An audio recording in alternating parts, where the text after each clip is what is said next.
Lovely. Welcome to the new improved Paropod Season 2. It's episode 29 altogether. You're here with your hosts, Mark and Owen. What's up? How's everyone? We're in a beautiful meadow, relaxing. We're actually over Zoom. Yeah. We have to clarify that. We are in the field. We're in separate fields. Yeah. We're in separate fields. Because of enclosures and whatnot. Yeah, something about that. Something about capitalism ruining nature. That's what I got at Penda's Fen. Yeah, that's basically it. Penda's Fen. It's all in there, you know. But yeah, this is our Penda's Fen spectacular. Absolutely, yeah. Penda's Fen. I hope you watched it. You better watch it. It's our recommended film for this episode. We're going to be going in depth, you know, sort of plumbing the depths of history of the fields, of the wells, later on in this episode. Before then, you know how it is. We're just gonna delay talking about that for about the next hour or so, and then we'll get on to it. So got an hour of like short bullshit before the really long bullshit. yeah, absolutely. So what you been watching? I watched a few things actually. I watched Iron Giant, which we mentioned. Classic. We mentioned I think 2-3 episodes ago, or someone mentioned it in a question, which is just underrated gems. That's what it is. It's an underrated gem, to an extent. You know, I think everyone knows about it. Everyone loves it. It's like the last great animated film. You know, Is it Spielberg? Is it? Brad Bird. Did Spielberg do anything to do with this film? I don't think so. Why did I have that image in my head? It's like a Spielbergian kind of vibe, though. Yeah. You know, except for the fact that he commits suicide at the end. Yeah. Steven Spielberg would never do that. And it's kind of like E.T. as well. Like hapless alien becomes friends with the boy. Yeah. But like it's directed by Brad Bird, who did The Incredibles and something else as well. And he's a good guy. He knows his stuff. It was also produced by Spielberg. Pete Townsend from The Who. You know The Who?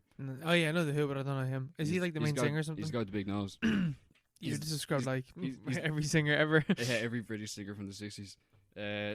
He's like the main guy. So he devised this idea for a musical. Like he was big into his like rock opera musicals. Oh yeah, I do know this. Yeah, he's one of these like guys who overdosed on like Baroque pop back in the 60s, and he just made musicals for like 30 years. He made Quadrophenia, Tommy, and stuff like that, which are all just like, you know, they're alright, I suppose, but like they're musicals. They're just musicals.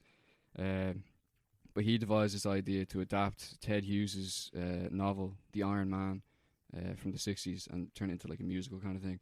But the novel, The Iron Man, is completely different to what we saw or what we see in The Iron Giant, because The Iron Man's about like an Iron Man who comes down, but he's not like, there's no realistic aspect to it. Yeah. And he gets buried at one point, and then the boy in the story, who's also called Hogarth, like revives him or whatever, like lifts him up from the ground to battle a giant space dragon, which you also mentioned before. Yeah. I was like, when does the space dragon come into this? Yeah. I think it's referred to as like a bat space fly or something like that.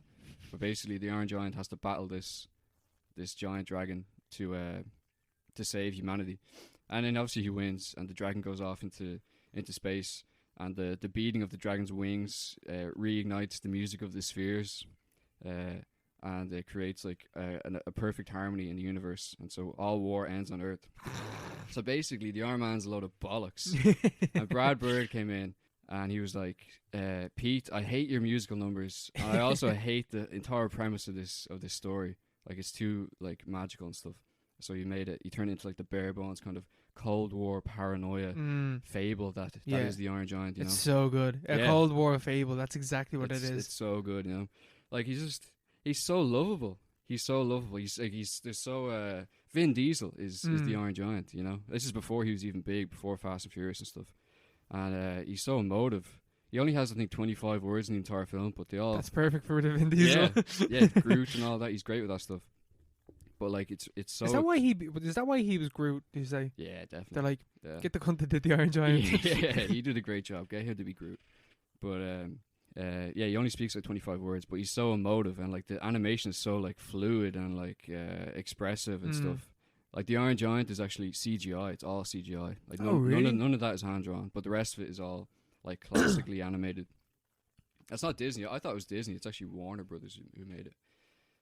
He said the video the video of it. So I remember the Warner Brothers sign at the start of it. Yeah.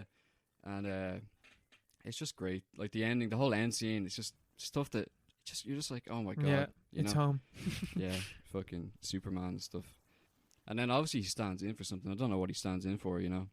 Some kind of human spirit. The fact that he sacrifices himself. Mm-hmm. Like the fact that the nuke, he sacrificed himself by, you know, Nuking flying. himself. Yeah, flying directly into a nuke. But the nuke isn't really part of the story until the very, very end. It's more about the Cold War aspect of it is more about the paranoia. The fact that, like, there's an enemy everywhere, and it's like there's an iron giant stalking the forests of Rockwell in like the middle of America. And the guy Manzi, I think his name is, like the sort of the Fed who's in Hogarth's house. He's like a tenant in Hogarth's house, and he's looking for the Iron Giant. Like he's supposed to, I suppose he symbolizes all the bad sort of impulses of mankind. I suppose Western life. You know, he's like be mad into McCarthyism. I'll tell you that much. Yeah, exactly. And he just wants to hit the red button. He just wants to get things done, and just lash out without any regard for how it affects people. Yeah, how it affects the world or how it affects any of the people in the town, you know. Like Yeah. he sets off the nuke, and the nuke is going to come directly back down onto the town, and everyone's like, "Why did you do that, bro?" And he's like, "Oh, I didn't realize." He tries to escape, and the Iron Giant obviously stops him. And imagine it just turns into threads from that moment on. yeah, it could have. That's the thing, you know. And the fact that he commits suicide, it's obviously a very symbolic sacrifice. He's basically a robot Jesus, who dies for our sins. Robo Jesus. That's what he is, the Iron Giant, and he dies for our sins. And the end scene obviously is the resurrection. A few days later, he's which is a big spoiler. Yeah, but like he basically he's always there. He's always going to be there, and he's always going to return at some permanently deferred date. To rescue us, or he's like watching over us at all times, you know. Yeah. But he's just a cool guy, and you're like I feel so just loved by this like guy, you know. He's just some robot living out in the snow, waiting to reappear. It's an amazing film. It is. It's a fantastic film. It's so underrated as well. Yeah, it's so good. Because even like I was only thinking there, like it is like that Cold War paranoia, but it's like, especially because it's Rockwell as well, and Rockwell's like aliens and shit. Yeah. So it's like a monster movie or like a sci-fi movie as well, because it's got the same aspects of both. Yeah. It's cool. And I remember the actual like video, the like picture on it was mad like 1960s as well. Like it looked from that era. Yeah, it definitely plays into all that stuff. I don't know. It was like such a bomb when it came out, which is weird. Yeah, I don't know why that happened, because it's such a like I don't know anyone who doesn't like it, and I don't think it's possible to not like it in a way. It's like it's just charming, you know, and there's nothing really wrong with it. It's nice and short as well. How long is it? It's like 90 minutes, you know. Perfect. You know, like, you got me. I want to watch that film now. The Iron Giant. Yeah.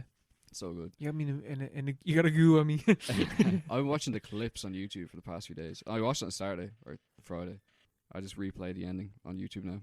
It's perfect. It's perfect. Yeah. It just works. It is a great ending. Yeah, he's Robo Jesus. That's the thing. It's all symbolism. Or he is the Soviet Union or something like that. You know? Something's going on there. He commits suicide.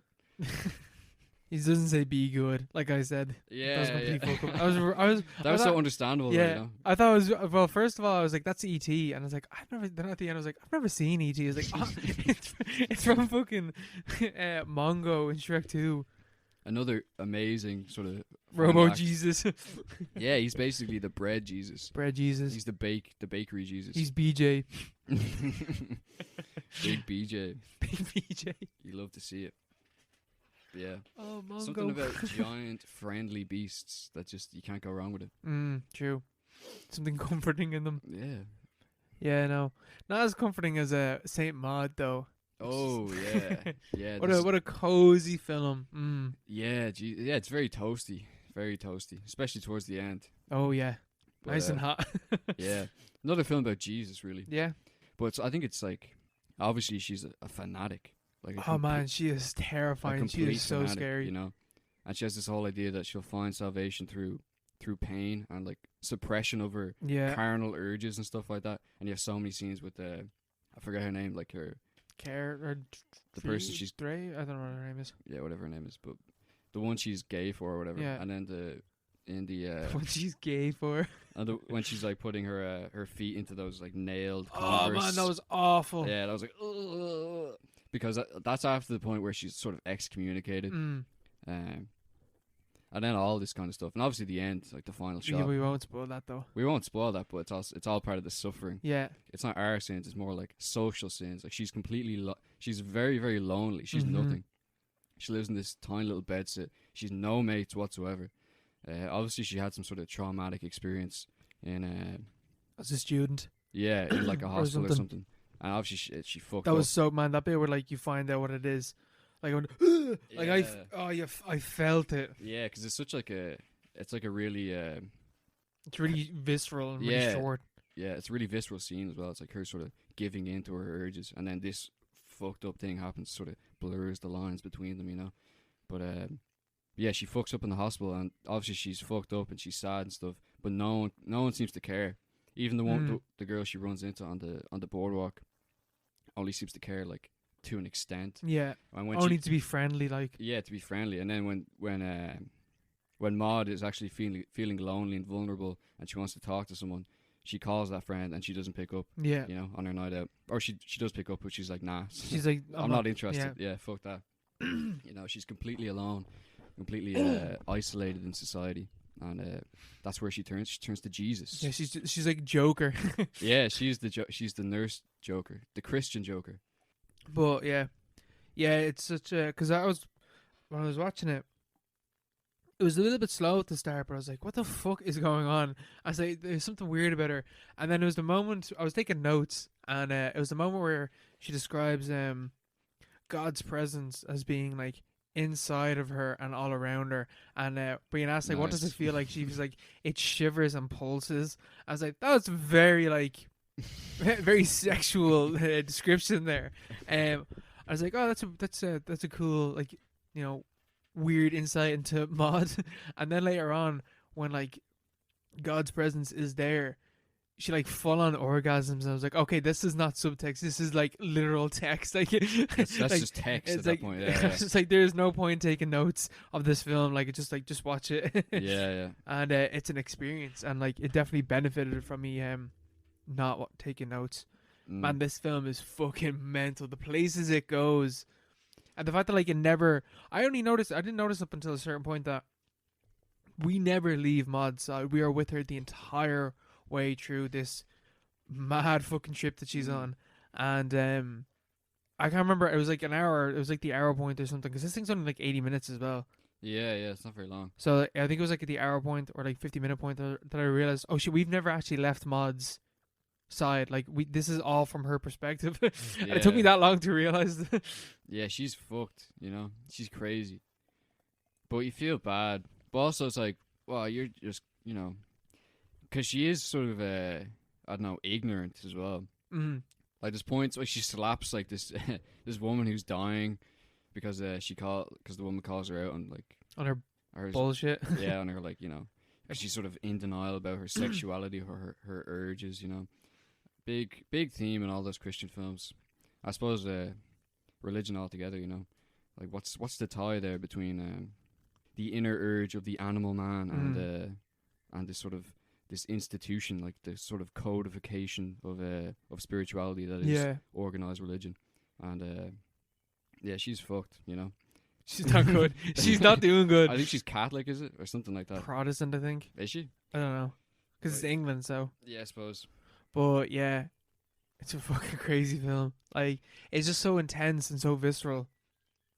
Like, the violence in it isn't like super gory or anything, but it's extremely effective. Yeah. Like, you feel it. You really feel it, yeah. And there's an escalation as well. And it's like there's a real like nice meter to the film as well. Like it's got loads of nice beats to it. yeah, it goes like, it's like, I don't know, it's like a song. It's like It's like a prayer. it's like a prayer, like Madonna, you know. Oh my god, there's so many links here. We need a map. But it does have a nice beat to it where like you're never left like Dissatisfied.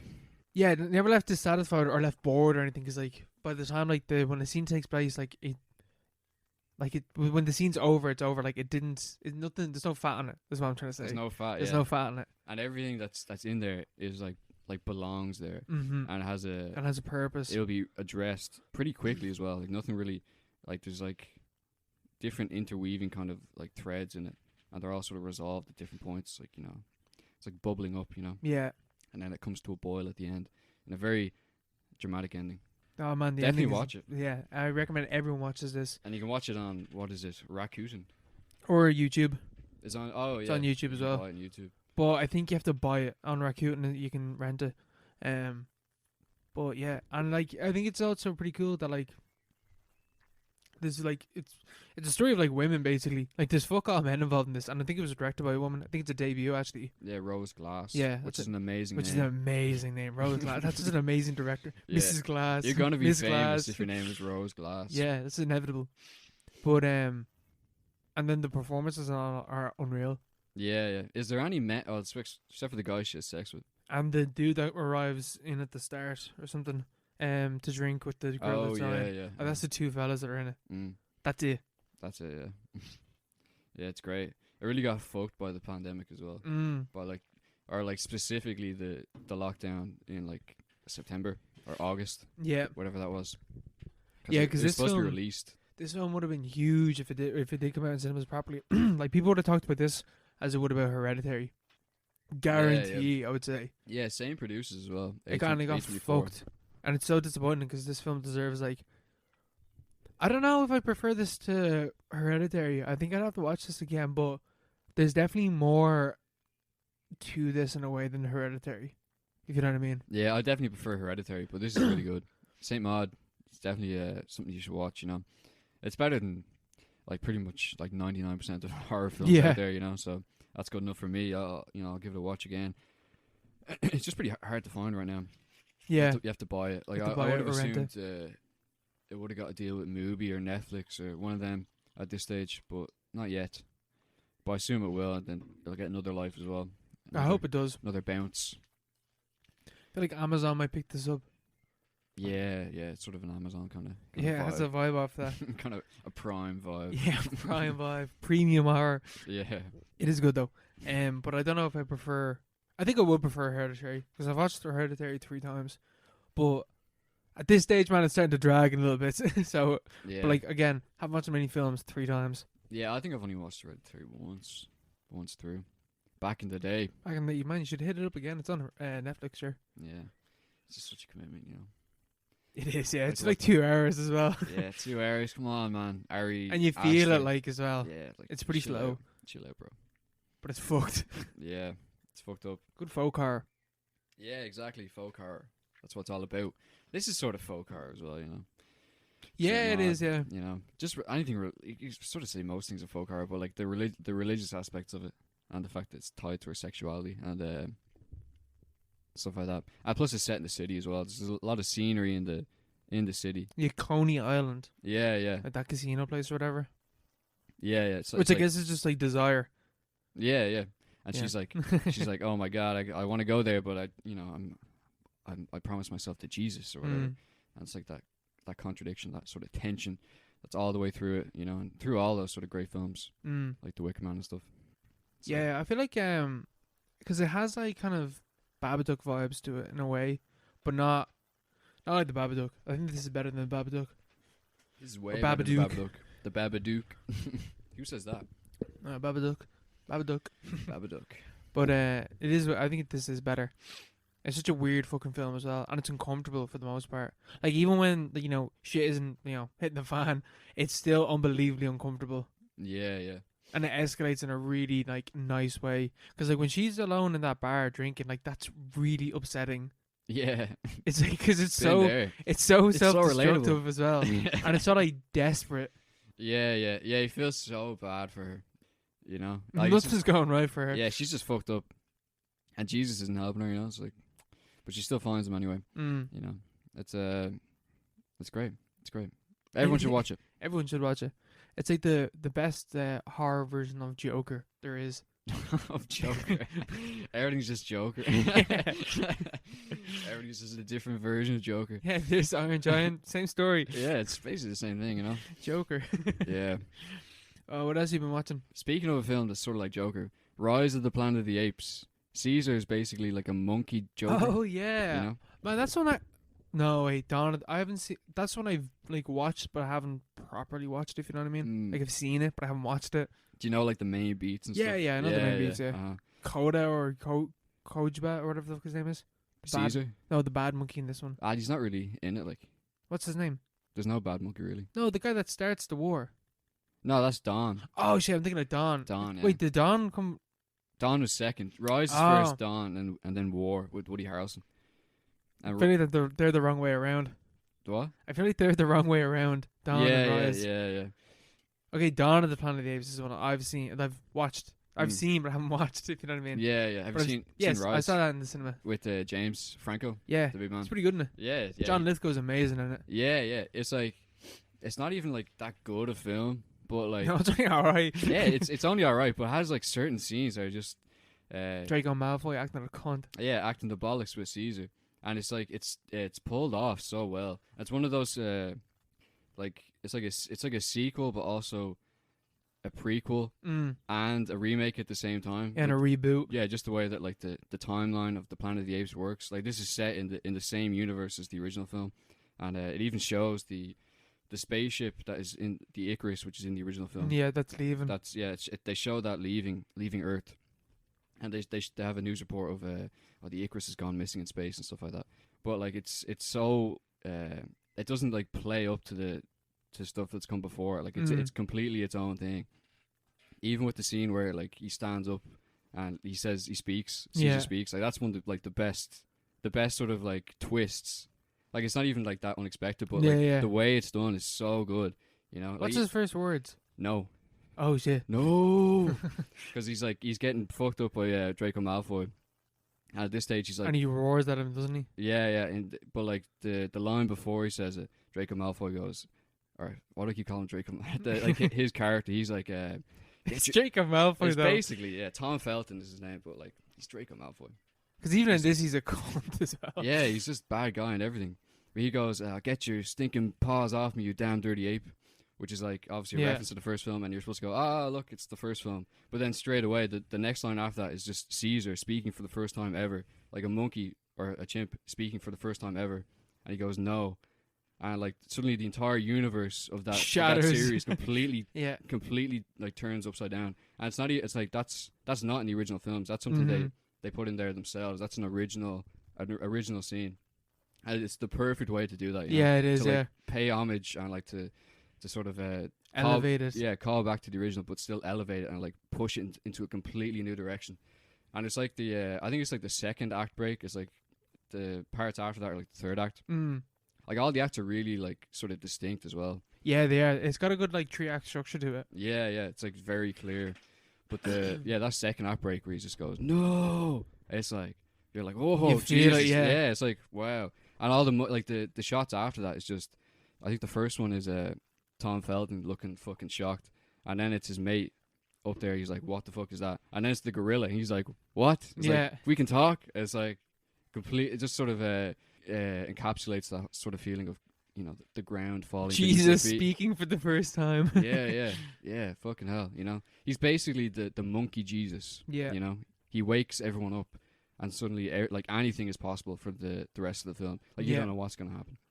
And it's so good. It's such a good scene. That's like amazing scene. It is an amazing scene. And I think like how does the CGI and all hold up? It holds up pretty good. Like, yeah, I would expect it to. It's not that bad.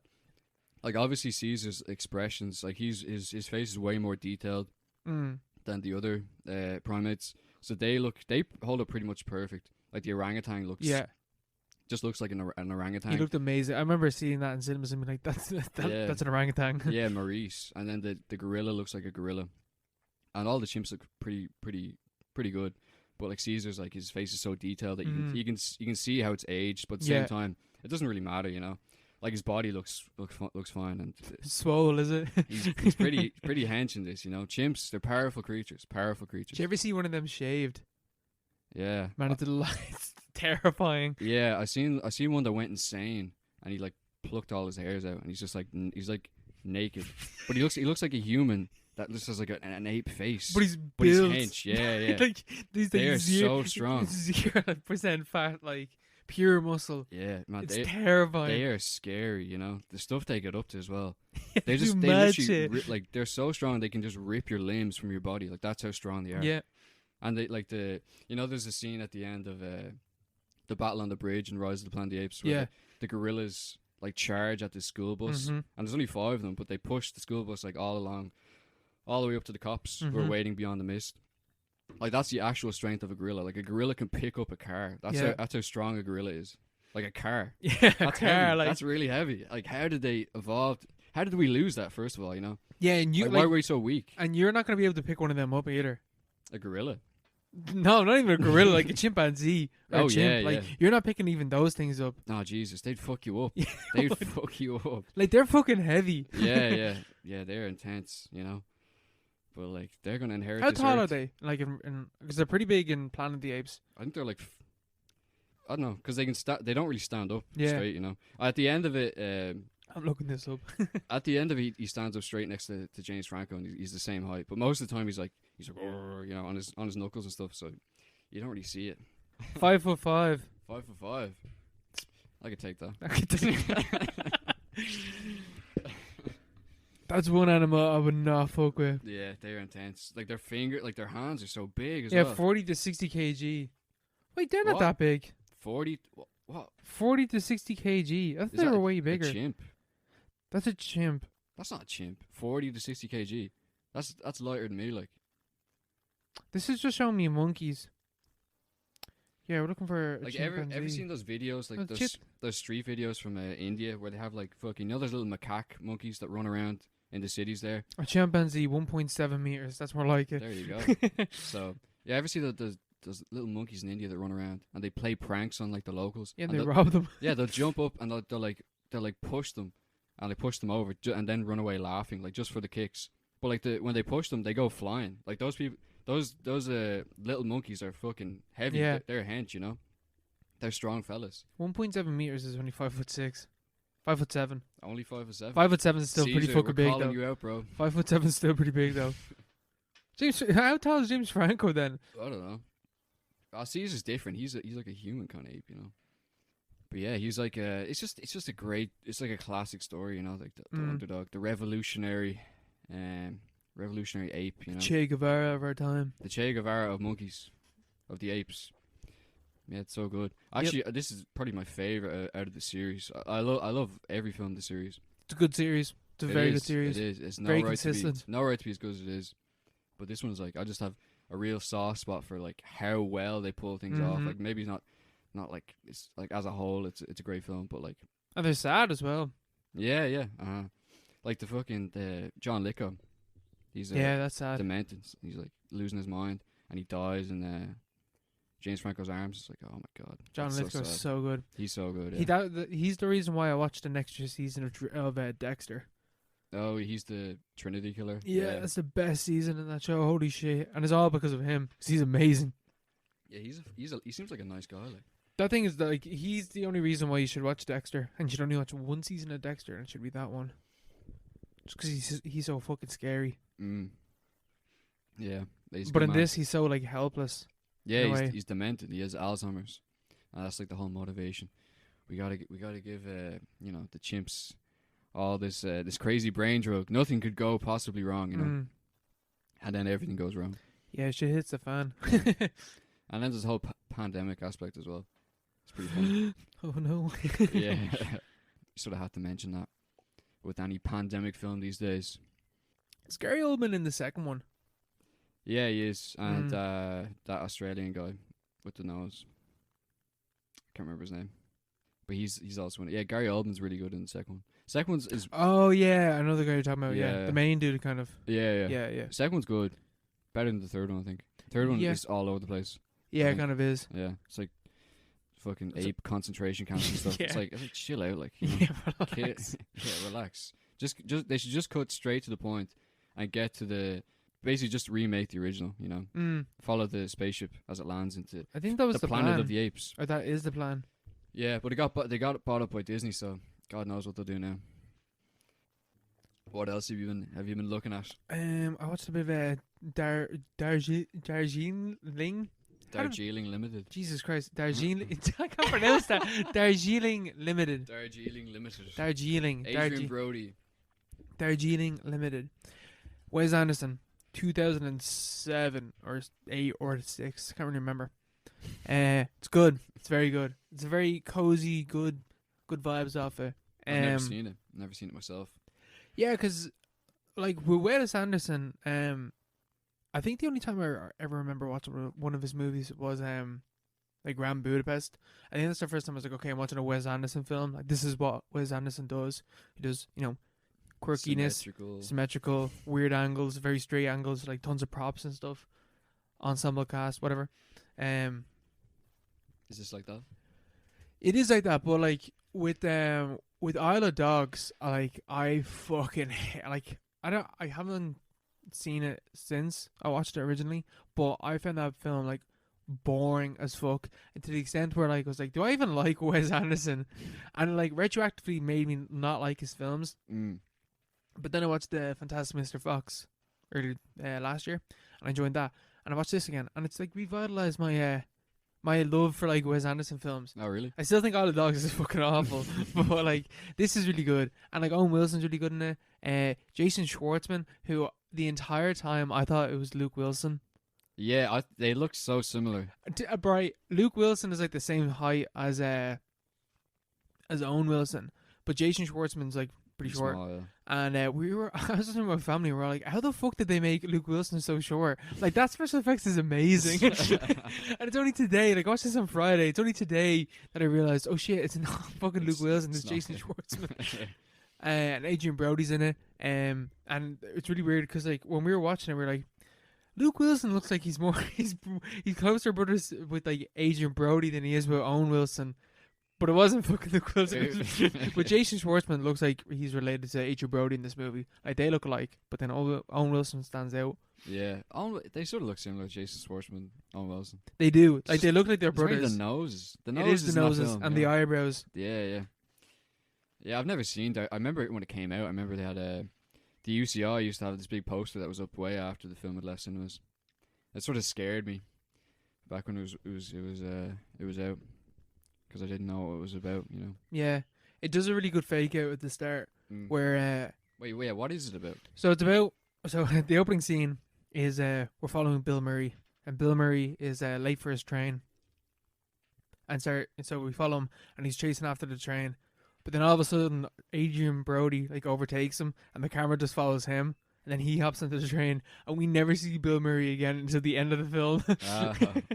It's a really good opening. And then it is three brothers who haven't seen each other in like years, decide to go to India to like find themselves and reconnect as brothers. It's just about like their journey through India, and it is like it's Orientalist as fuck. Like it is all like I think it's doing it on purpose. Yeah, it is like I think the only problem is that it's Wes Anderson. So Wes Anderson is like inherently quirky to the extent where you could easily just see this as like, oh, this is just Wes Anderson showing what India is really like. Like the Orientalism in it just kind of fades into being a quirky trope to the extent where you could just think that it is just that's just what India is like. Yeah. Like how does it portray India? As like this like place where you go like but it's taking the piss out of itself because it's like it's three white dudes going off to India to like find spirituality and stuff, and like there is the exotic girl who's on the train. She's like the Indian girl or whatever, and Jason Schwartzman fucks her. But like the whole thing is that at the end like she was using him. He wasn't like conquering her as it would be in Orientalism. Like she was using him to like get over her boyfriend, and he says like, oh, thank you for using me or whatever, and she's like, no problem, because he's okay with it basically. Like he doesn't want anything from her. But so that's where the critique comes in. But like you could easily just see it because it's really quirky, like very straightforward dialogue, like Wes Anderson style dialogue. Like it's like that to the point where like the critique kind of isn't as obvious. Yeah. But I think it's really good. I think it is very good. I think it can be a bit muddled in its critique in some points, but I think it is very good. Yeah, it's pretty hard for because he's so like non-serious, I think a different director doing this story would have worked, but I think it is still good. Like it doesn't really take away from the film because you're like, it's just Wes Anderson taking the piss out of Orientalism. Like that is what it is. Yeah. But it is good and it's enjoyable and it's Wes Anderson and it's like kind of cozy, doing his thing, doing his doing his bit. You ever seen Rushmore? No, that's the only one I haven't seen. I've seen Life Aquatic, and I don't like Life Aquatic. I've never seen it. I watched Isle of Dogs, and then I watched Life Aquatic, and I didn't like either of them. That's why I was like, I don't like Wes Anderson. Yeah. Forgetting how much I really enjoy Grand Budapest, and especially how much I love Fantastic Mr. Fox. Like with Fantastic Mr. Fox, I think it's like a film where like every piece of it just like works together in a really, really good way. Yeah, yeah. I still haven't seen most of his big hits. You know, Life Aquatic and what you call it, that thing. Isle of Dogs. Rushmore. I haven't seen Rushmore. Isle of Dogs either. I wouldn't watch Life Aquatic. I want to watch Rushmore though. Yeah, that's on Star. Isn't Yeah. It? That's Star. Easily That accessible Star now. thing's kind of a tease though, isn't it? Like, you know, it's got. It's pretty good, but it's not great. It literally has like. I remember when it first came out, like last week or something. Yeah. I was on Twitter. It has like screenshots of it's like, all these cool films on Disney Plus, and I went into Disney Plus, and yeah, they're all there, but like that's it. They have Yeah, nothing else. It's just the films that they advertise as being on there. Like there's no back catalog or anything. Like they own everything. Yeah, I Why know. don't they just have everything on that? You know, They literally own fucking everything, and they have fuck all on their streaming Yeah, site. It's ridiculous. Like there's enough to keep me satisfied, and I've been using Disney Plus a way more now. But like, it's still not very good. Like I'd use it. Like if Disney were to actually like you know flex, they could drop bombs. Like they could put fucking anything that they wanted to. Yeah, you could turn the rest of the streaming landscape into Sheffield and Threads. Yeah, It'd be over. Be It'd over. They actually could easily do that if they wanted to. Yeah. Well, they'd probably get sued by like the US government if they did that. Yeah, but monopolizing. Yeah. But like at the same time, I'm amazed that they haven't already. Yeah, they should be anyway. But like at the same time, like there's no excuse for Disney for their streaming service to be so bad. Like I know. There's the absolute minimum on there. And at least it looks nice and it's easy to navigate and stuff. But like finding like the categories are fucking bullshit. Yeah. The categories are fucking awful. It's so hard to find. Like I was on Star, but I was like, am I on Star? I don't even know. Like, how do I look for films on Star? It's like impossible to do it. You have to. It's like a fucking needle in a haystack. You have to search it and hope it comes up. Yeah, and that's it. Or you have to go through I went through everything on A to Z and it took fucking ages. It was not worth it. Yeah, fuck that. Like, that's the only problem is that they need to sort out their fucking categories and just stick in a fucking horror category, right? I know it's for kids, Yeah, but for fuck's sake, off. just come on. They have the pins now and all. It's like, just put in a horror category. Like, you have the Omen there and it's not underneath horror. Yeah, the Fly and stuff.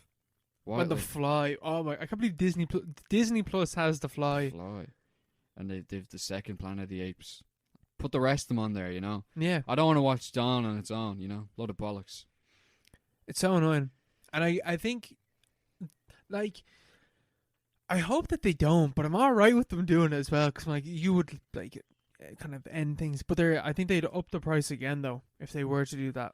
If they up the price, that's pretty cheap as it is, you know. At the same time, obviously, it would be terrible for everything else, every other aspect of the industry. Oh, it'd suffer massively. Yeah, you know that has to be like the So reason. it's literally like dropping a nuke. Yeah. Like they'd have to, you know. I think it'd be like a mask off kind of moment if they put everything on there. People would be like, that would be the moment where people are like, you own way too many properties. Yeah, people are like, this isn't right, you know. Yeah. Because imagine if Disney actually did like put up everything that they own, and you'd be like, wow, like everything I watch is Disney. Yeah, you know. Like, don't they own Friends and like Malcolm in the Middle and stuff? Pretty sure they do, yeah. Simpsons, all of Fox. Futurama's up there now, so I'm gonna start Futurama. watching that a bit. Yeah. Futurama's real good. Watching a lot of Shit's Creek though. Have you watched X-Files? Not yet, no. Oh, let's get on that, man. I watched So some good. Grey's Anatomy today. Oh, really? Yeah. Yeah. How'd that go? It's Grey's Anatomy. Like, it's exactly what I thought it was gonna be. Yeah. Like, to a T. Oh God, Patrick Dempsey. He's so dreamy. He's not even. He's really square looking. Yeah, his head looks like a box. Yeah. Yeah. Too chiseled a chin. Yeah. I'm not a chin man. There's such a thing as like too chiseled, you know. Yeah. It's a bit weird. Too sculptured. You're too hot. Yeah, you're actually too handsome. He's like really handsome Squidward. Yeah, Where it's just like, it's kind of disgusting how it's sort beautiful of you are. off-putting, yeah. That's just a good concept in like that episode as well. It's like, Yeah. it's kind of hideous how good looking you are. Yeah. Yeah, SpongeBob was all that stuff. Is SpongeBob Disney? Is Nickelodeon? I don't know. Who owns Nickelodeon? I don't know. Viacom, isn't it? News Corp or something. I don't know. Yeah, Murdoch. Someone does. So I'm sure someone does. Yeah, hopefully. Yeah. What else have I been watching? I watched Ed Wood, The Johnny Depp. the Johnny Depp, Tim Burton. Tim Ah, Burton as well hit me recently. Remembering how much I do like Tim Burton's kind of shit, but he does some good stuff. Like I love his work in Bundle Love too. yeah, Bundle of Two. That's where I kind of revitalized. Like I started thinking about Tim Burton. I was like, Sweeney Todd. I like that movie. I was like, pretty sure the Batman's that he did were pretty good as well. Yeah, I don't remember. And then I was thinking of Ed Wood, so I watched Ed Wood. And I was like, that's a good movie. I've had that movie on my list for a while. It's like it kind of reminds me of The Disaster Artist, but is like very different because Ed Wood was and it kind of fits the characters of their like terrible directors. They kind of like set it up where like Ed Wood aspires to be the next Orson Welles to the point where he literally meets Orson Welles in the film, and Orson Welles just like gives him the courage to go out there and make his Citizen Kane, and his Citizen Kane is Plan 9 from outer space. Wait, is this a real? Is this No, I doubt very much that happened, yeah. but like that's like the character that Ed Wood was. I'm gonna say Ed Gein, Ed Wood. Wait, did he actually direct that film? Yeah, he directed Plan 9 from outer space. Like he's like, you know who Ed Wood was? I don't know who he is. Ed Wood was like the Tommy Wiseau of his era. Oh, okay. Right, but like you know the way that Tommy Wiseau like in The Disaster Artist, like it's a comedy. A lot of comedy comes off from like how weird Tommy Wiseau is. In this one, like Ed Wood was best friends with Dracula, original Dracula. What's his name? I'm not joking. He's best friends with Dracula. Yeah, no, the guy that played Dracula. Yeah. Bela Lugosi. Yeah, Bela Lugosi. Yeah. Bela Lugosi was best friends with Ed. Bram Stoker's Dracula. Yeah. With the actual Dracula. What a story. What a life story. Yeah, he's friends with Bela Lugosi. Yeah. And like Bela Lugosi is kind of like the Tommy Wiseau character of this film. Alright. Where like Ed Wood was a bit of a strange dude. Like he just like how he thought was a good movie, and like his approach to filmmaking is bizarre. He's just like, it's authentic, it's real, like and no one cares about like technicalities to the point where like his films are like unwatchable because of how like technically confident they are. Yeah. Plan 9 is like, I remember watching that way back when. I think I watched it in TY or something, and they have like boom mics coming in now at the frame and stuff, you know. And like people forget their lines. It's just like, it's just hilarious. But yeah, I didn't know that was Ed Wood was based. I honestly didn't know what Ed Wood was about at all. Oh, it's good. It's I've good. heard it's good. It's very good. It's just like this weird. It's just kind of like the Tommy Wiseau of his era. Yeah. But it also has like a lot of heart, and like it like doesn't take the piss out of him. Like, you know the way that like in The Disaster Artist, and I kind of wonder if like this is where they got the idea from. Actually, they have actually very similar endings where they both end up at the premiere of the films that are going to make them famous forever. And they both kind of have the same kind of idea where it doesn't really matter that you made something shit. It's that like you enjoyed the process, if you know what I mean. Or it's you know that kind of like idea of where like Tommy Wiseau's like, oh yeah, I meant it to be awful, but he got his fame. Yeah. Whereas Ed Wood, he got to feel like a real director. And like that's a very similar tie between the two. Except for in Ed Wood, no one's like, he doesn't stand a big of a speech about how he meant the film to be terrible. Like he goes off thinking that everyone thought his film's amazing, and that's how the film ends. Oh, okay. And then it gives like title cards afterwards to explain what happened in their lives afterwards. All right. Yeah, that sounds pretty good. That's on Disney Plus, is it? Yeah, it is. Yeah. I have to give that a go. Because if they ended in real life, it would have ended with him absolutely losing his mind, basically. Ah, that's so sad. And he died from a heart attack or something. I can't remember what it was. Something bad though. That doesn't sound. No, great. it's very bleak. It's really bleak. That's so sad. At least like Tommy Wiseau's doing okay. Yeah, he's all right, I suppose. Yeah. Yeah, go insane and have a heart attack. That's not great. He seemed like a really cool dude from the film. Yeah. And he also was like in the film. He like scams a bunch of like pastors or something. What are they? Is it something like that? Pastors. Yeah, pastors or Baptists. I think they're. Oh, like the the movement, like. Yeah, the movement. Oh, right. Like sometimes it's like pastors or Baptists or something, but like scams them into like making his film Plan 9 from outer space. Basically, is how he does it.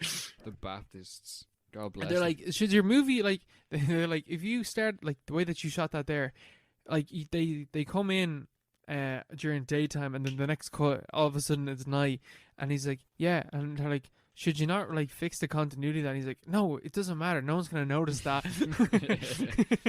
Yeah, I suppose that's a cool way to think about it. Obviously, a bit silly though. What a fucking idiot. And he's like, God, I hope everyone remembers me forever. It's like, don't worry, they did. Yeah, he is always remembered. But yeah, sounds like a sweet guy. Definitely. God bless him. God bless him. That'd be me. Do you watch anything else this week? No, not really. No, not really. No. Oh God, I guess I'll talk about Comet. Wait, give me a second. So Comet, Justin Long, Eismer, Amy Rossum. Amy Rossum, thank you. Directed by the guy and written by the guy that made Mr. Robot. Not a good movie. Not a good movie. What's it about? It's about this guy, and he's trying to win over a girl basically, and like kind of goes through the relationship. But it sets itself up as like this title or the start of the film is like the following events take place, in a 6-year time span across multiple parallel dimensions or whatever. And like I had this, we talked about this film in Film Club, and one of the fellas, Balv, kind of explained the parallel universe like things that are going on where he's jumping across to different universes trying to chase this girl and trying to end up in the universe where they end up together because that's how much he loves her. But when I was watching it, that was not obvious at all, to the point where it just thought like it's one timeline and we're just seeing like the relationship amongst this timeline, but it's chopped up in a way where like you're seeing it at the start and all of a sudden you're seeing the end of the relationship, and then you're seeing the middle bit, and then back to the start, end, middle, start for a while, end, then switching about, you know what I mean? What? But like they're all completely different timelines, is it? They're all different parallel universes. Yeah. So none of them are in the same None continuity. of them, or like he'll be in one situation and then it doesn't work out, so he switches over to another one, but the events of the previous one has happened to the point where it's just like one timeline basically. Yeah. Is that not it? No, I don't know. I don't understand what it is, but that doesn't really matter because this film is fucking dog shit. Like you have to sit with this character, right? The most obnoxious fucking person in the world. He is. Oh, like, and it's like to the point where I was like, I thought it was done on purpose, but like the moment of clarity where this is done on purpose never arrives, to the point where I thought that this film was just like thinking that this was cool and that this is what an intelligent man sounds like, because like he'll be talking to someone, right, and he'll like be like, oh, he like turns into Sherlock and analyzes them, if you know what I mean, that type of dude. Imagine someone actually did that in real life, like no human being talks like that, and then he's talking about like death. He's like, yeah, man, I don't really believe in death, and it's just like talking about like how like he's talking about like oh well, you see the way you're thinking about right what you're doing right now. Well, I'm 5 minutes in the future. I'm always wondering what's gonna happen next. and like that's serious. That's serious. That's sad. Like that's who the character is, and That's the girl sad. character is only like slightly better. Like it is obnoxious, and the way that it is shot, right? So imagine like. This is gonna be hard to describe. Right, imagine like a fucking like your TV, right, and it's on, and you're watching a movie or whatever, right, and then all of a sudden, like there will be a cut, and the actor's head is in the bottom left-hand corner, and there's all this empty space, and then the next cut comes on, and the other actor is on the right-hand screen on the bottom corner, but it's like two different shots. Like everything is like super extreme like that, and like really focus up on like their hands and their mouths and stuff, and it's really like obnoxiously shot. It's really annoying to watch. That doesn't sound good. Have to say. And like you're stuck like this is like kind of like a before midnight or after something. You know those films like before, like all those the before trilogy, and like the way that in those films you just follow two characters talking. Like this film has like versions of that where like you don't really see other characters. It's just these two. Mm. But you're with the worst human beings that have ever existed. There's a point in this film, right? And the whiplash that I got from this fucking tone shift, but like, they're all of a sudden like they're walking down, and like it's when they're younger, like when they first met, and they're walking down, and she turns around to him and she goes, "You know, I was raped by the quarterback in high school," and Oh. and like you're just like, whoa, what the fuck? And then all of a sudden he starts laughing and he's like, that's such bullshit. And she's like, how'd you know? Like he immediately laughs at someone admitting to him or saying to him that they were raped, and he laughs only for it to then be realized that he was right and they were actually lying. So it's just like a bad situation gets worse and worse. It sounds like they were made for each other. Like that's the thing where I'm like, is this intentional? But the moment of clarity never ever arrives. And like at the end of this film, fucking cuckolds it, right? Because I was waiting for like Cooked by the Comet. like listen, there's a moment in the film where he's like treats her like fucking shit. Like every time that their relationship deteriorates, it's mostly because he like freaks out or like is just like he's such a fucking asshole that you just don't want him to be with her. And you don't want you just want him to shut up. Like he's just Mark. Like I can't describe to you how bad the dialogue is in this film. I'm gonna have to show you this afterwards. This would make your fucking skin crawl, right? So it's at the end of the film, and it's like fuck off. Like just fuck off, man. I don't want to see the. I want the film to end. So she turns to him, and this is like the final timeline or whatever. And she's saying she's pregnant, and his whole like reason for like analyzing her was completely off, and she has like valid reasons for it. It's because she's pregnant and she's with someone and she loves them and she's gonna marry them. So like this is it. This is to prove that like acting like this dickhead never works. And then he just like walks away and he goes, give me a minute. And it waits for like a minute. A full minute passes and he goes over and he kisses her, and that's the end of the film. That's it. But the idea is that that's the moment where like he's moving on to another parallel universe, but the parallel universe is like crashing in on him. He's about to die basically. Like that's the idea that's going behind it, but that's not obvious in the film. So it was just this dude that like wouldn't leave this fucking girl alone, and he's just like, and to the point where like it was like he gets what he wants. Like I thought that's how the film ended. Apparently not, but it's not very clear. Wait, what is the ending? The ending is that so he dies. He's dead. Yeah. Like he's like zapped out of this fucking dimension. He's gone. Yeah, I don't get that. I don't understand. Like I'm not explaining it well, but like but it's also not very clear in the film.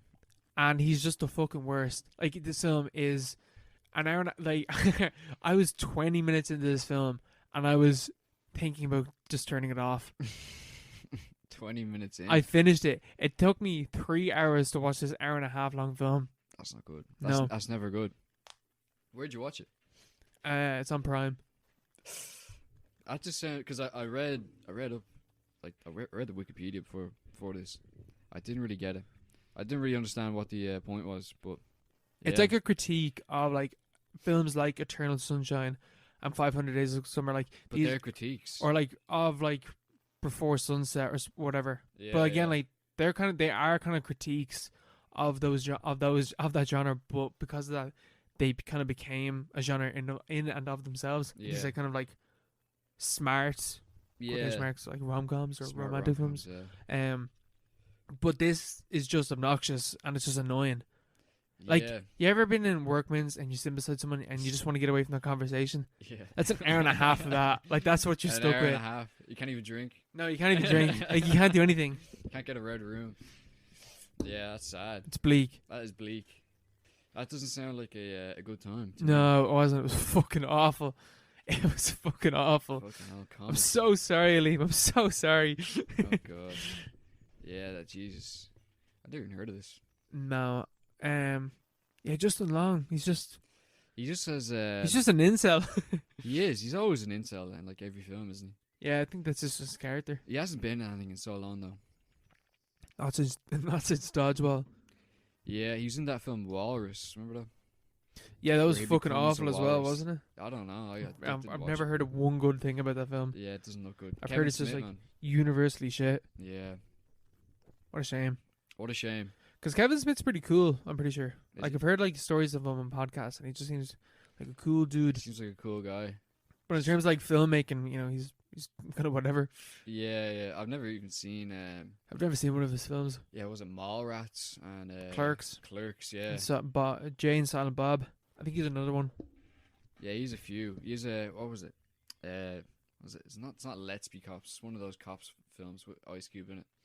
I think it is called Let's Be Cops. Is it? I think so. Or Red State, Garden State, one of them. Oh, Red State, yeah. Yeah. Yeah, I haven't seen any of his I've never films. seen any of them. Yeah. I just know. Because I don't think they're very good. Yeah, I've never heard someone. I think it's an American thing. I've never heard an Irish person or like anyone really recommend it to me. Because I feel like I've heard about like Mallrats. I remember H. Bomber Guy talked about how that's such a film to just like have in the background and be talking over it. And that's kind of what it's perfect for. And that's why it became like a big hit when like it was on video.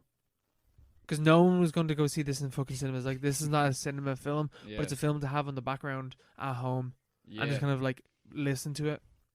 Yeah, I don't know. That doesn't sound very good though. It's a film to have on at a party. Apparently, that's what I've heard. At a party. Yeah. Yeah, never been at a party like that. No, it's only ever been porn, and all of us sitting around watching. It's only ever murders. Yeah.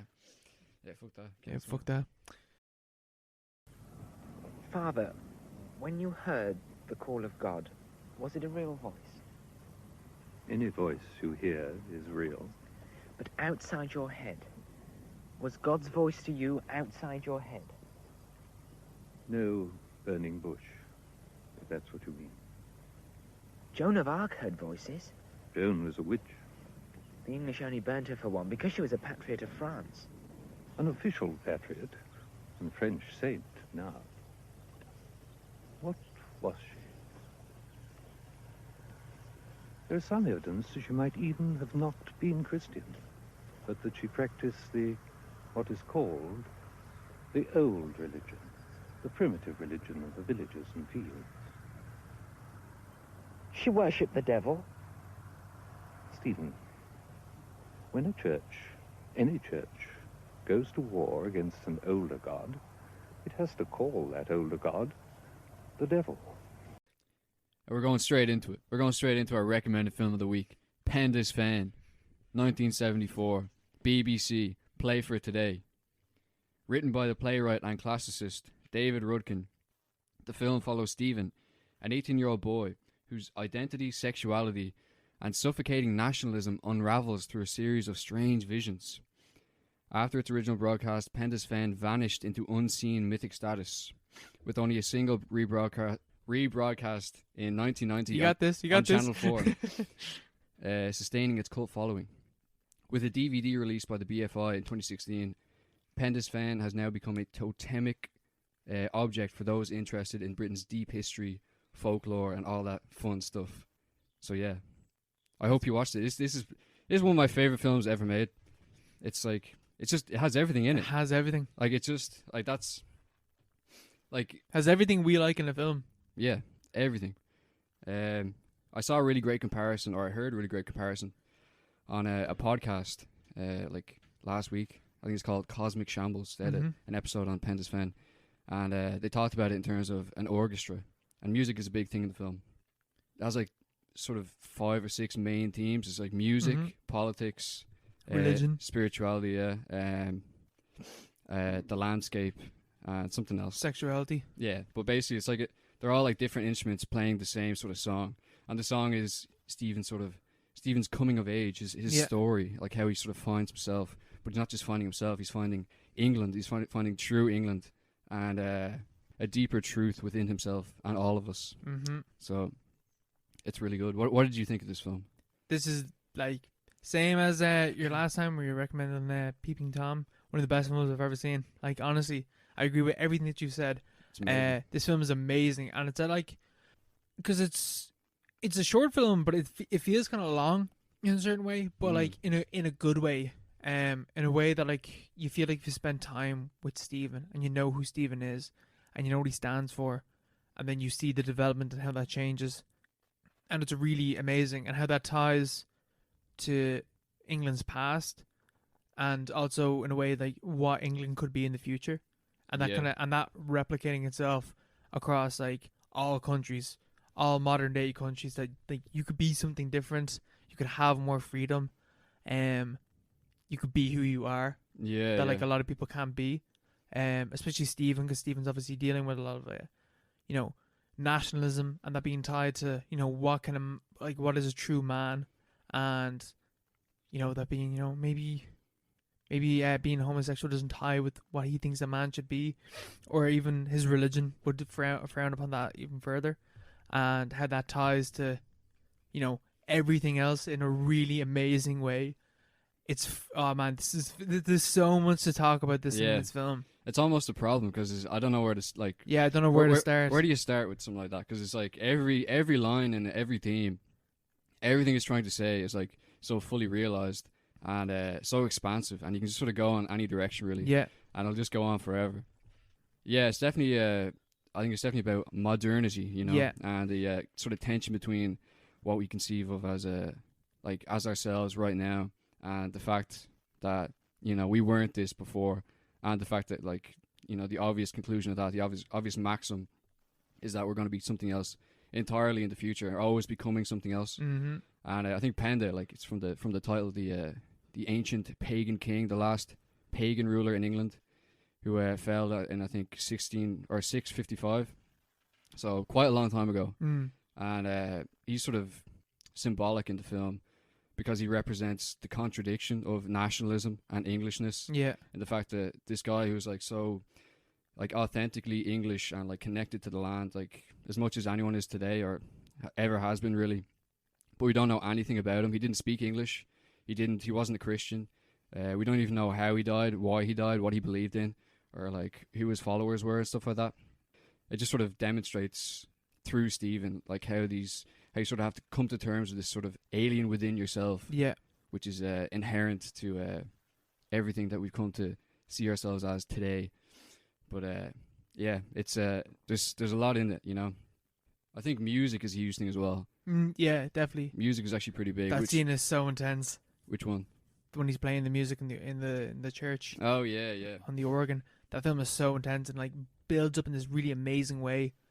Yeah. Especially with like how it ties to the stuff at the start where he's imagining the music and he's like, imagine hearing the sound of God, and then he plays that music and God, Yeah. or you know, whatever it is, whatever God may represent at that moment for you, because like I think like that could be multiple different things depending on your reading of the film and what Yeah. that represents. Yeah, music is something I never I didn't catch on to until I watched it there like a few days ago. In terms of like how important it is and how it's sort of central. I suppose like how it relates to everything else that the film's trying to say. Because it's like folktales and stories and song. Yeah. And that's stuff like what that's what music sort of is.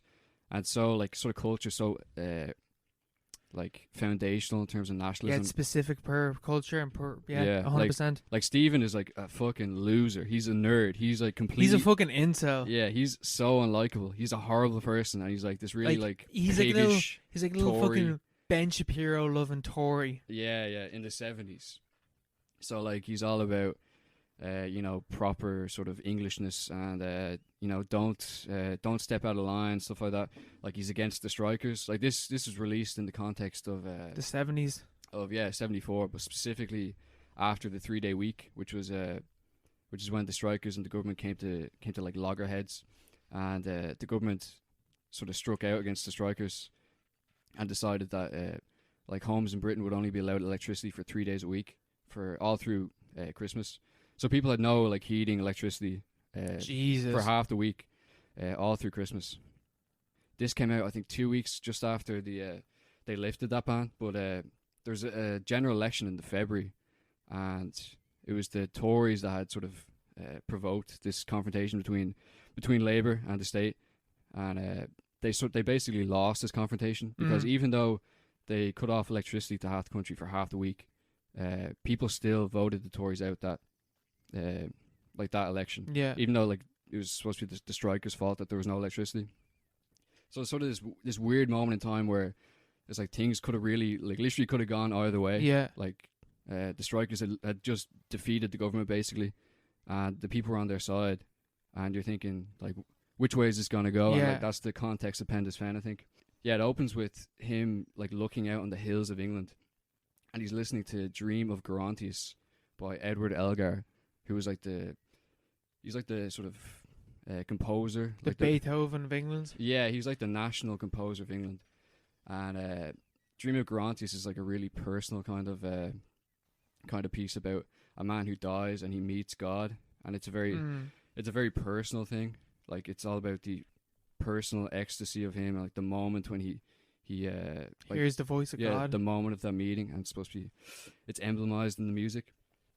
But like he's like one of those cultural battlegrounds in England. Like even recently, the BBC Proms, where they have like I don't know, like a showcase of classical music that they do every year. Mm-hmm. And traditionally they play "Land of Hope and Glory" and Jerusalem, or Rule Britannia as well at the end of it. But this year they didn't. People got all up in arms. They're like, "Oh, this is like PC gone mad," you know, BLM have like ruined England and stuff. Like Elgar, he wrote these. He he did the music for "Land of Hope and Glory," and he did the orchestration for Jerusalem.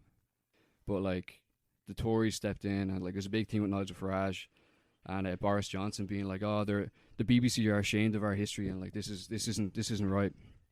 But at the same time, Elgar wasn't comfortable with any of those things, and he didn't write the lyrics to "Land of Hope and Glory," which is all about expanding the empire and like sort of subjugating People. the lessers, like the imperial like savages.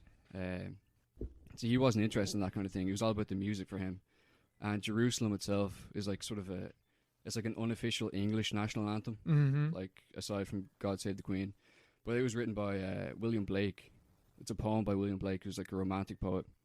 It was written in 1808, and Blake was like he wrote Jerusalem in the context of the Napoleonic Wars, but he supported Napoleon. He supported the French Revolution. He hated like the British Empire class system. Yeah, he hated the empire and all that stuff. And so like the lyrics are all about, you know, contradicting the empire. Yeah, they're about building an England within England, and bringing Jerusalem, you know, Home. bringing it home. Basically, basically like It's coming home. yeah, painting a contradiction between the kingdom of God and the empire. Yeah. And Elgar did the music for that. But like it's today, like I think they do it in rugby matches and stuff. They sing it there. But like today, it's like a patriotic anthem, even though the lyrics are the complete opposite of that. they don't say that at all. And Jerusalem is also in the film. They sing it at the I think it's the first scene in the school, where they're all together and all the schoolboys sing sing Jerusalem, and then it's recited at the end as well, where the headmaster recites it as at the graduation ceremony. So music is a really big thing in it, and the cultural battlegrounds, as opposed to like material kind of things. But it also has like the whole, you know, strikers and the government and the state, and so everything expands into one another. You know, every theme is just like completely essential to the work. You know, every scene, everything line is key. And who the people are, like, is insane, and how important it is. Because like literally every conversation reveals something about like either what this film is telling you and or also who Stephen is as a person.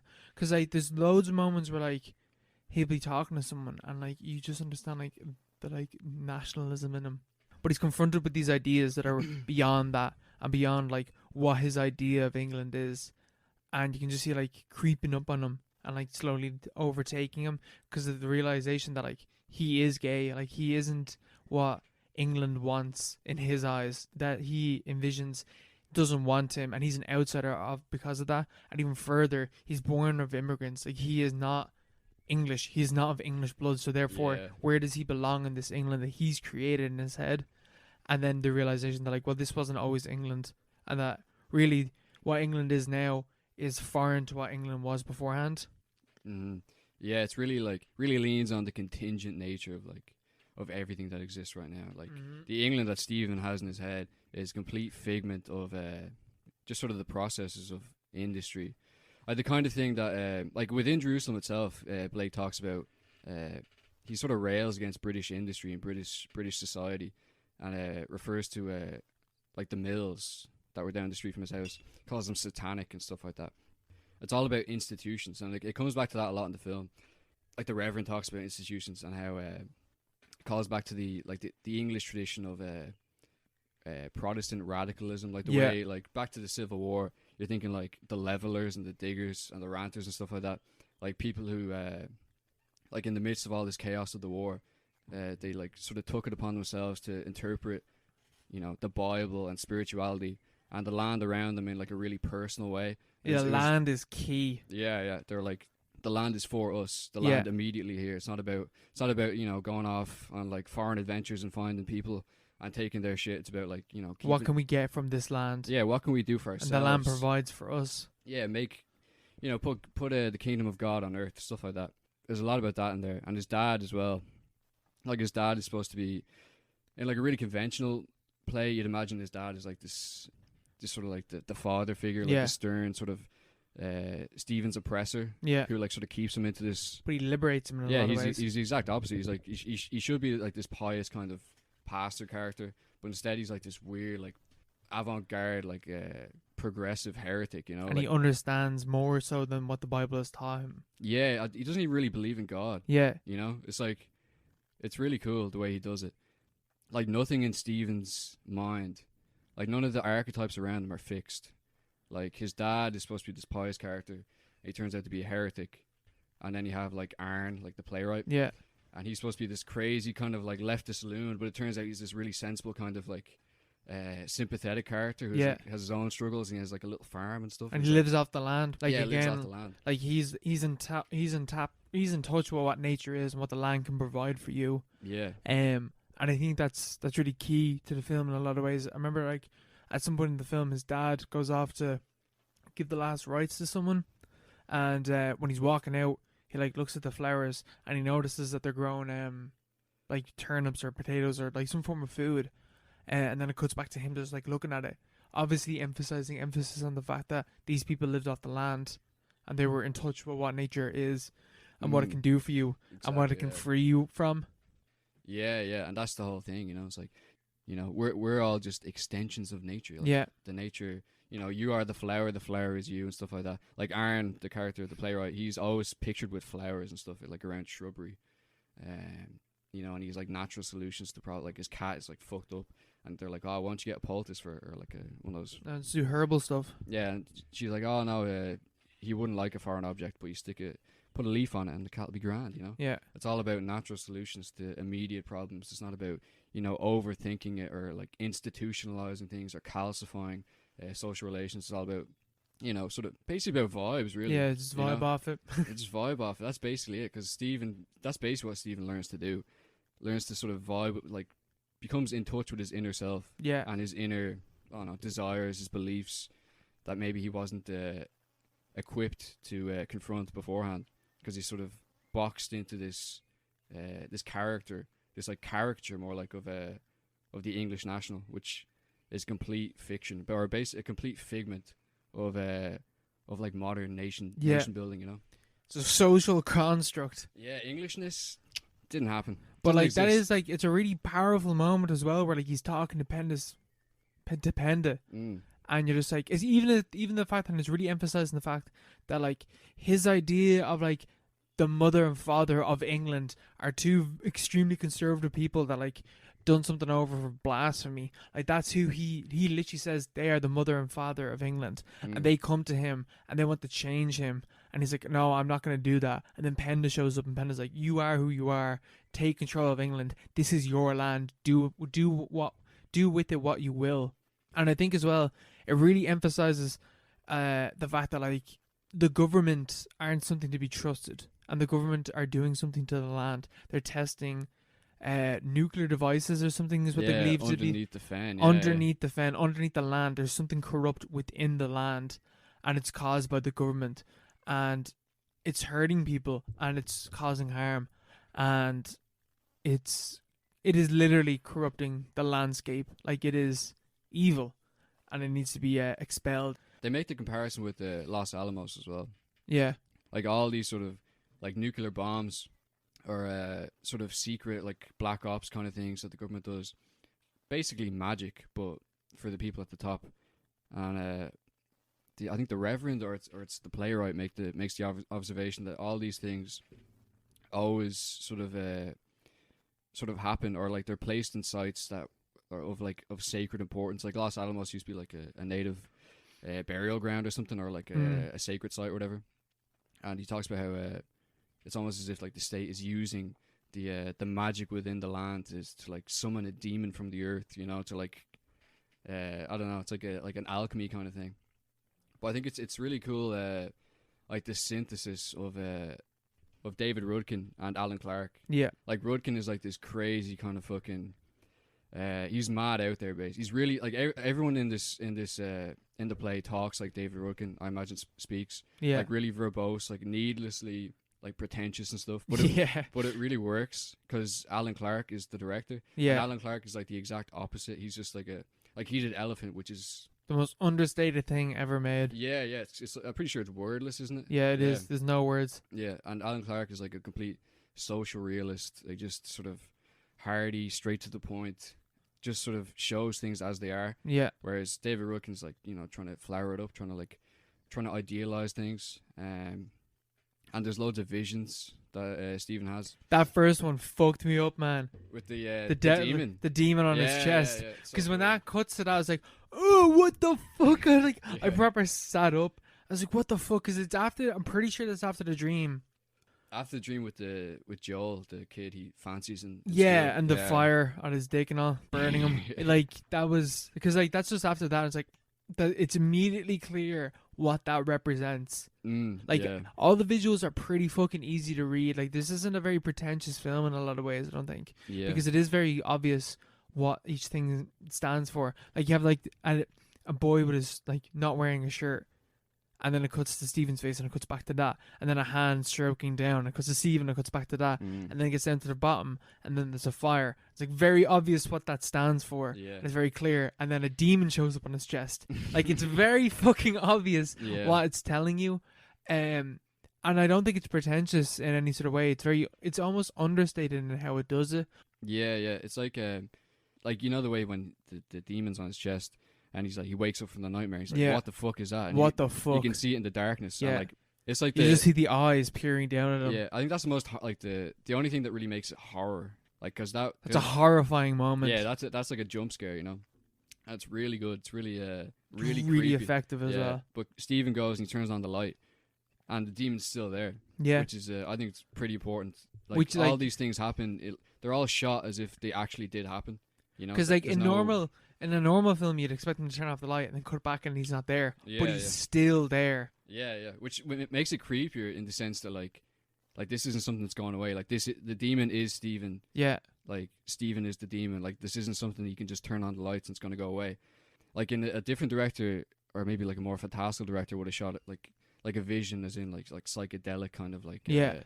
It'd be really obvious that this isn't real. But the demon, and then there's an angel at the lake, and then that has a reflection and everything, like... Yeah, and then King Penda. Like, all this is shot the same way as if Stephen was talking to his dad, or like or the playwright or whatever. I think it's a really, really cool synthesis of like social realism and this bizarre sort of mystic sort of theoretical kind of thing, Yeah, I've never had a film like make me feel the way that this film has. This, like, I don't even know how to describe it. It's like the feeling of like walking through a field.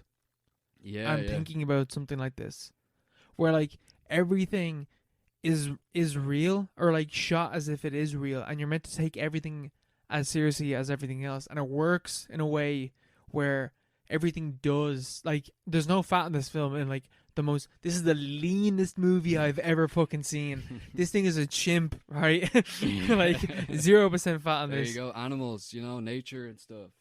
And like you're meant to take everything as seriously, every line as serious with the last, and it is reflected in how it's shot. Like, there's nothing like too avant-garde in how it's shot. It's very social realism. It's very very simple in a lot of ways. And it's effective in that way as well. Like, that fucking scene where, like, he's playing the music and the ground starts to crack, that still holds up. Like, that doesn't look cheap either. It doesn't look weird. It feels out of this world. Even the demon's clearly just, like, a small person in a suit. But like, I think that's the point, because he could have easily just had it the way we're talking about. Like, he turns on the light and the demon's not there, and the shot of the demon in the dark like holds up today. Like, that doesn't look like a guy in a suit. That just looks like a terrifying demon. Like a gargoyle. It looks like a gargoyle in the dark. But like, they allow the demon to be seen in the light because it's part of like the aesthetic. It's part of like the point of the film. You know, it's not trying to be completely kind of. It's like it's trying to be like mystical, kind of fantastic. Yeah. You know? It's trying to emulate that sort of internal experience that Stephen's having. It's not necessarily about looking exactly correct, you know. But yeah, like, I love how there's bird song and there's like sounds of nature in pretty much every single scene. Yeah, it's like walking across a field. It's like, it's a very visceral experience, the entire thing. Even though a lot of it's talking, which is a bit bizarre, a bit strange. In a lot of ways, it feels like someone telling you a story as well, or at least the at the very least the vibe of that.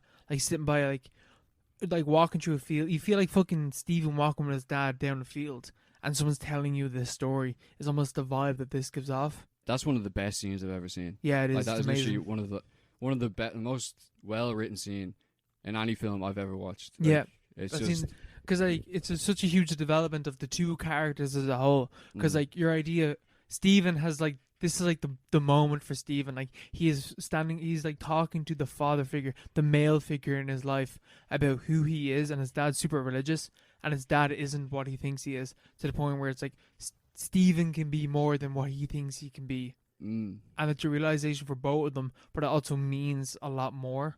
Yeah, in terms of the context of like what they signify and what they represent. Yeah, you know, it's a good scene if you take your impressions of the character at the start and then look at how you perceive them at the end, and it's completely different things. Two completely different things. It's like, the scene is perfect.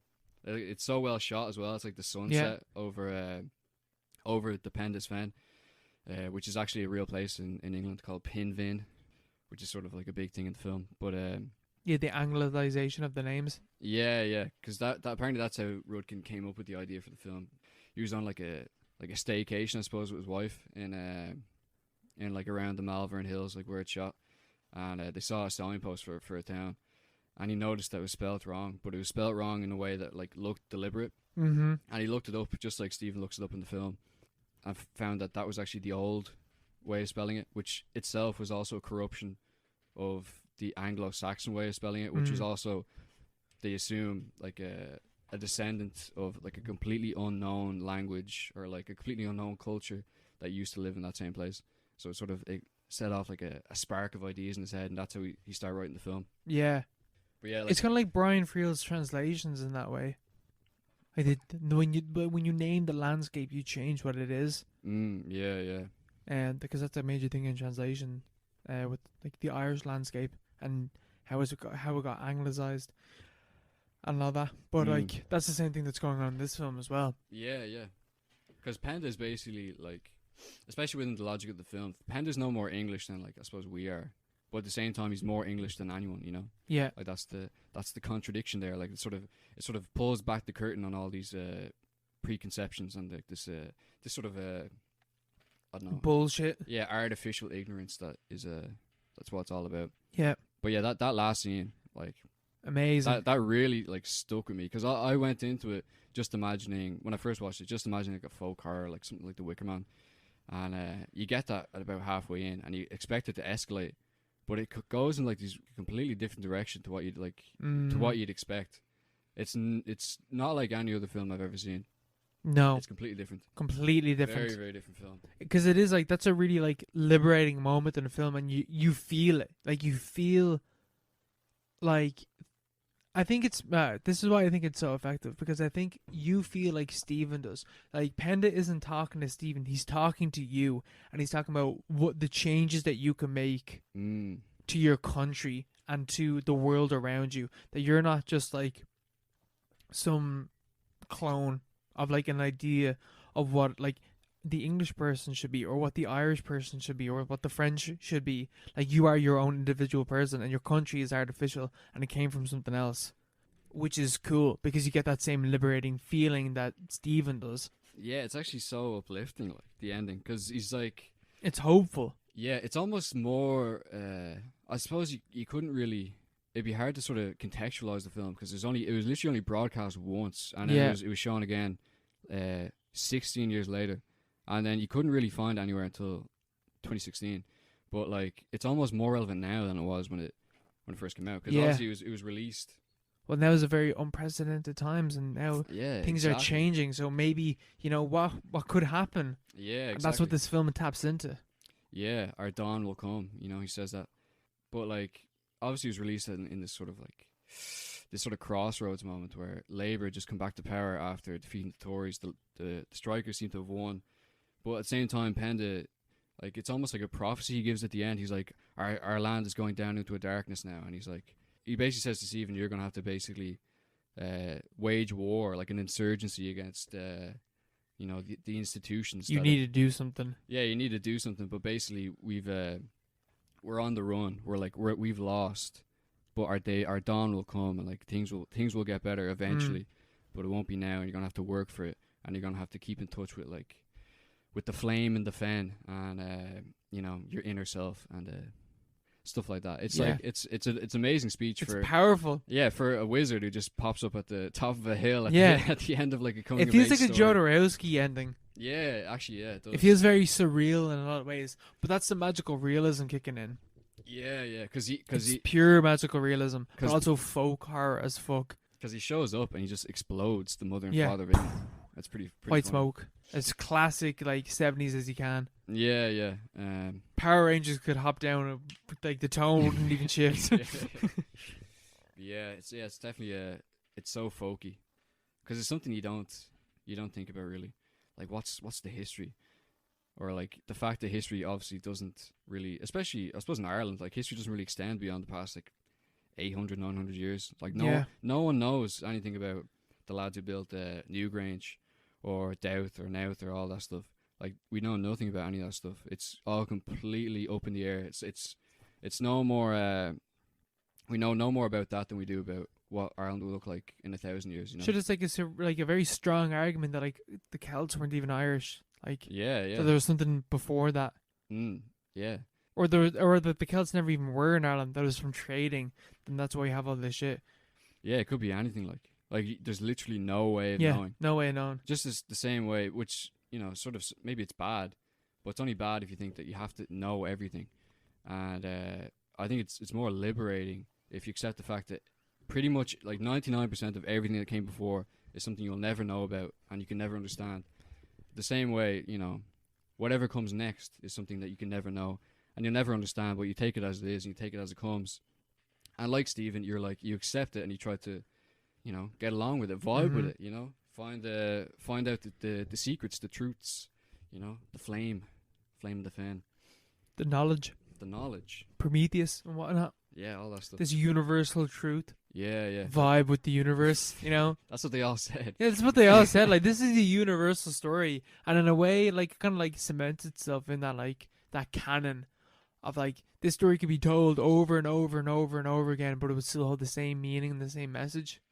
Yeah, like It's very classical in that sense. yeah, there's so many references to different, like Joan of Arc is a big thing at the end Yeah, when the Reverend is talking to Stephen, and he basically compares Joan of Arc to King Penda, talking about how they don't even know if she was Christian, even though she's like a Catholic. and it doesn't she's a even saint. Yeah, I just remember that part. She's a saint, but they don't know. It doesn't really matter. They don't know if she believed in God or what she saw when she was, burned at the stake and like in her last moments. But it doesn't really matter because it's all basically the same thing. It's also the same experience, like the same human experience, similar to Penda. And then Stephen asks, "Did Penda die here in this field?" Which he actually didn't. He actually died like quite far away in like a different Few yards off. like a different sort of area in England. But he's like, the Reverend's like, "Who says that he is dead?" And it's like, that was really good. That was like the end line of that speech, and I was like, wow, like that was good. Yeah. That was so good. But Joan of Arc is mentioned apparently because David Rudkin is a big fan of Dreyer, our good friend Carl Dreyer. Remember that? And you can tell. Yeah, you can tell. Apparently he's a big fan of Vampire, and that's why he sort of adapts like the dreams and the sort of mystic kind of folk archetypes and stuff. It works. Like It does work. This is like one of those cases where like everything works and everything fits in together really, really effectively. I'm just looking at my notes. One of the things that I like that I feel is like really key, is the idea of like light fighting dark or darkness and stuff like that. Manichaeism, yeah. Like good versus evil. Yeah, Manichaeism, which I try to look up, and like that was too long of a Wikipedia page for me to just read and like take all in. That was mad shit. But I feel like it kind of ties into stuff with like black and white understandings of the universe, or you know, reality as a whole, and that's what Stephen views it as. But it's more than that, if you know what I mean. It's like it's more complicated than what he views it as. It's not as easy as black and white, or just, you know, good versus evil. They're two very binary terms. Yeah. And it's more complicated than what he views the world as. Yeah, like he what is it? He like talks about it in class. He's like, yeah, Manichaeism is a heresy. But then he asks his dad, he's like, why is it a heresy? It makes perfect sense. Yeah. And that's what sort of provokes his dad's big speech at the end. But yeah, I don't know much about Manichaeism, but yeah, there's like a lot of references in there to like a common experience throughout history, like Penda, Joan of Arc, Manichaeans, Jesus. Jesus, the revolutionary Yeah. Jesus, and like stuff like the dissenters in the English Civil War, like the diggers and stuff. That's all sort of the same thing. Like people sort of default to this common experience, which you sort of I don't know, drifted away from over time. But that's like an aberration. Like this is all an aberration. This isn't the norm for human experience. The norm is what Stephen finds himself to be as the film goes on. You know, like that's how people have always lived. That's just like, it's just part of being human. What do you think about the bit where like he talks to the guy in the wheelchair and it's the guy that made the music? Yeah, Elgar. Yeah, I thought that was a bit boring, to be honest. That's a very boring scene. Yeah, I sort of skipped that one this time because I've never seen it. I was like, this doesn't really, but it does sort of add to the themes because he's talking about the Enigma variations, which is a piece that he did, which is I think it was like it wasn't completed before he died. And people still don't know what fits with the theme, like what's the counterpoint to the theme, and he tells Stephen, and like that's like the whole sort of conceit of the scene. But I think the point is that like there's always like this sort of lacuna, like this space, this open space that you can always insert your own meaning to, and it doesn't have to be a set answer. It's just like that's the way it is. There's always going to be your own space to like input your own meaning. And that's basically what Stephen learns, because the point isn't that Elgar tells him what the Enigma variation is. It's that Elgar basically explains it to him. And Elgar is like that scene isn't shot as a vision either. Like Elgar is actually there. Like he's just a guy in a wheelchair. He's like he's not a ghost, or like there's no like weird sort of psychedelic aspect to it. Like I think it's more about like he's always there. He's always going to be there. He's part of England. He's part of the landscape. He even says to Stephen, if you ever hear someone whistling a tune when you're walking around in the fields, it will be me, or something like that. Which is like, oh, that's pretty creepy, but I love it. Yeah, it's so weird. Yeah.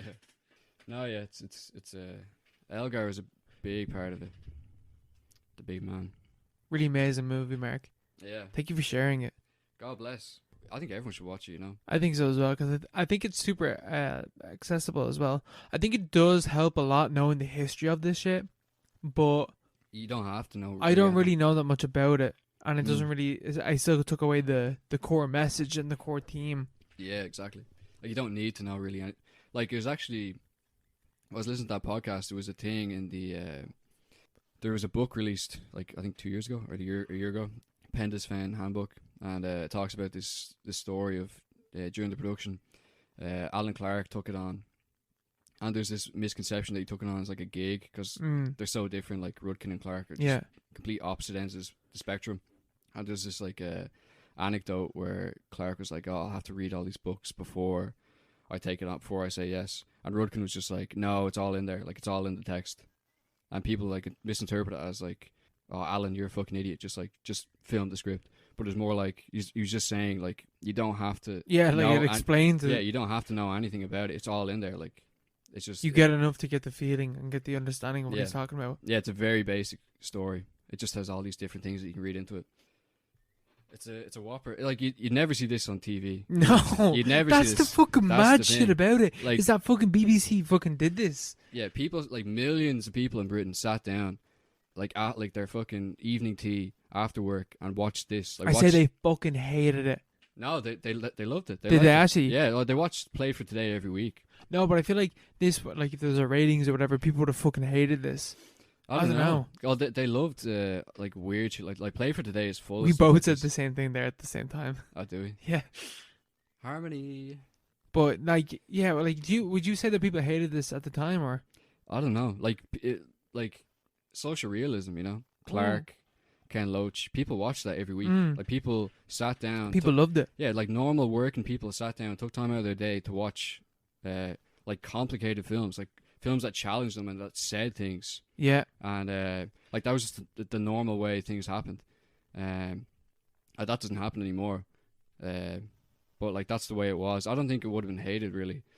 But there's not really much on like how it was received. But there was a review in the Times the day after that said there was we saw a serious piece of television last night, or something like that. yeah, So- they held in high regard. Yeah, they appreciated at least like what at least the Times did anyway. Yeah, But like Play for Today is just they should bring that back because it was just like the whole catalog. There's I don't know how many episodes, but there's lots of episodes, and they're all like feature length, and they're all amazing. They all have like they're really well written, and they have like a message and stuff.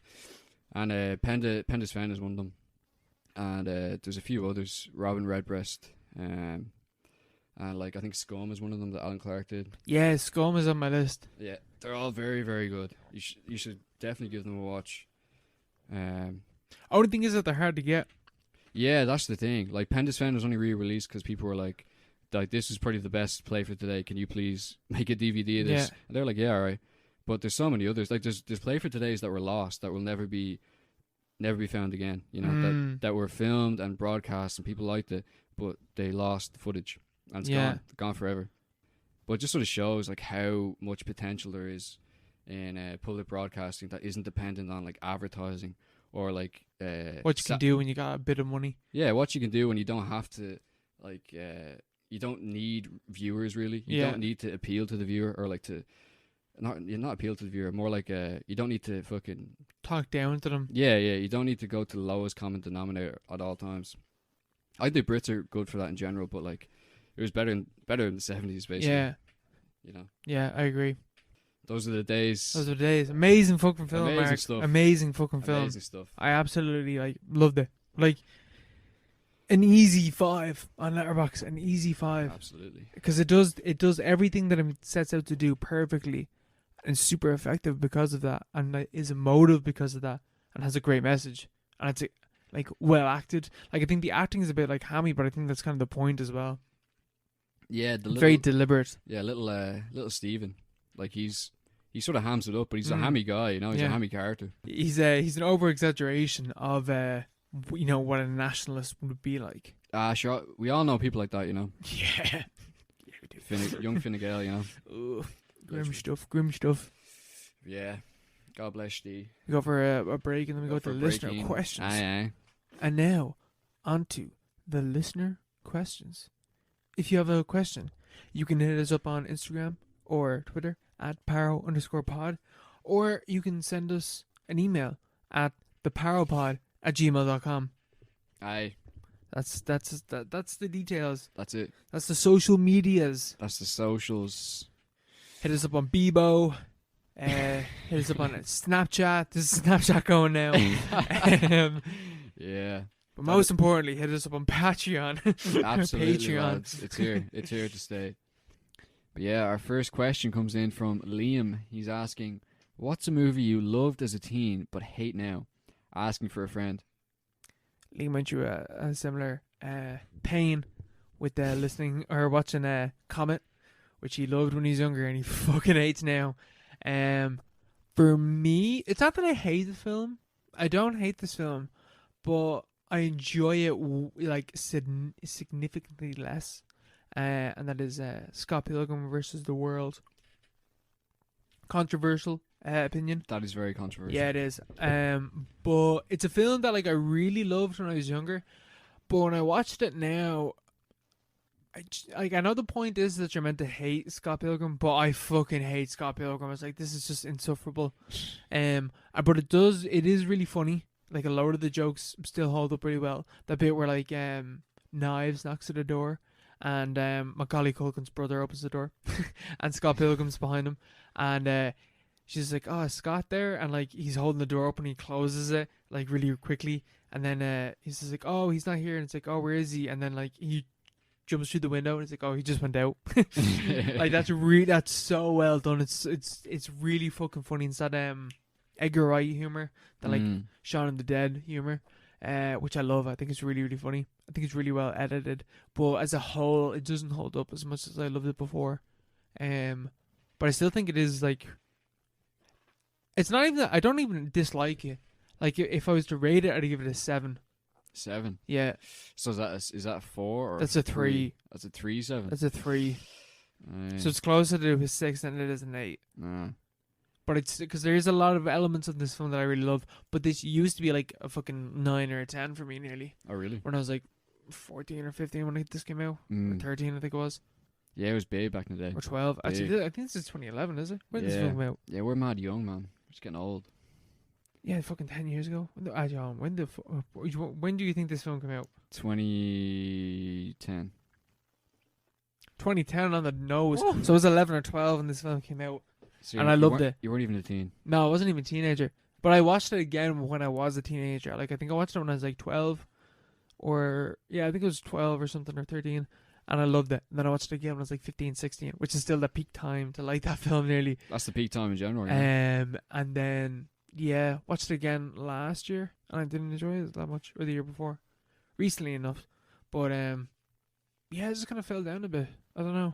Yeah, things just change. But I still appreciate the film, but like, it was more like Scott Pilgrim as a character, and like just characters as a whole in the film just became way more insufferable and really annoying to be around. Yeah, I'd probably say Clash of the Titans. I found it hard to come up with something for this question, but Clash of the Titans, I used to love Clash of the Titans. 2010. Well, I wasn't even a teenager, but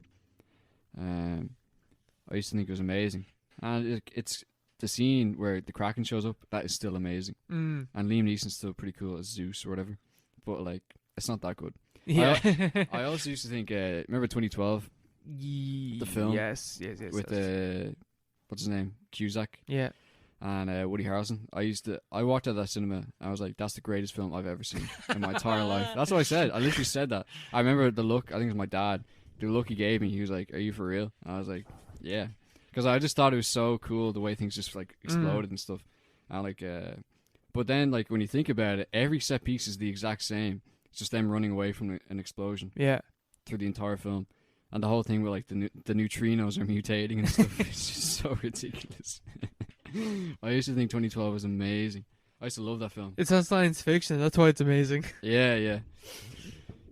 But what else? Oh, wait, Hot Take. Hot Fuzz. Oh, no. I loved Hot Fuzz. I've always loved Hot Fuzz. Hot Fuzz is still amazing. I still think it's good, but I watched it a few months ago, and I just didn't laugh as much. I think it was because World's End really ruined that whole trilogy for me. Yeah, same. World's End is not a good film. It's rubbish. Yeah. It's just bad. But I still feel like, should I return to it? World's End, I would not return to. I didn't laugh. How many times have you seen it? I watched it twice, I think. See, I've only watched it the once. Yeah, I remember I came out of the cinemas and I was like, it's like one of those things where you pretend it's good, but then over time you accept the fact that it actually wasn't. Because I remember watching that at home and being like, that was mad disappointing. Yeah, I was like, that's so disappointing. I don't know what it is. There's just, the spark isn't there. I don't know what it is. It's just not funny. It's just not funny. Yeah. And I don't know. I was just like, the same effects are still there, but I just don't enjoy them this time. Which is almost like, I think that's an arc that I've just noticed there with Edgar Wright as a whole, where it's like Shaun of the Dead, amazing, love that film.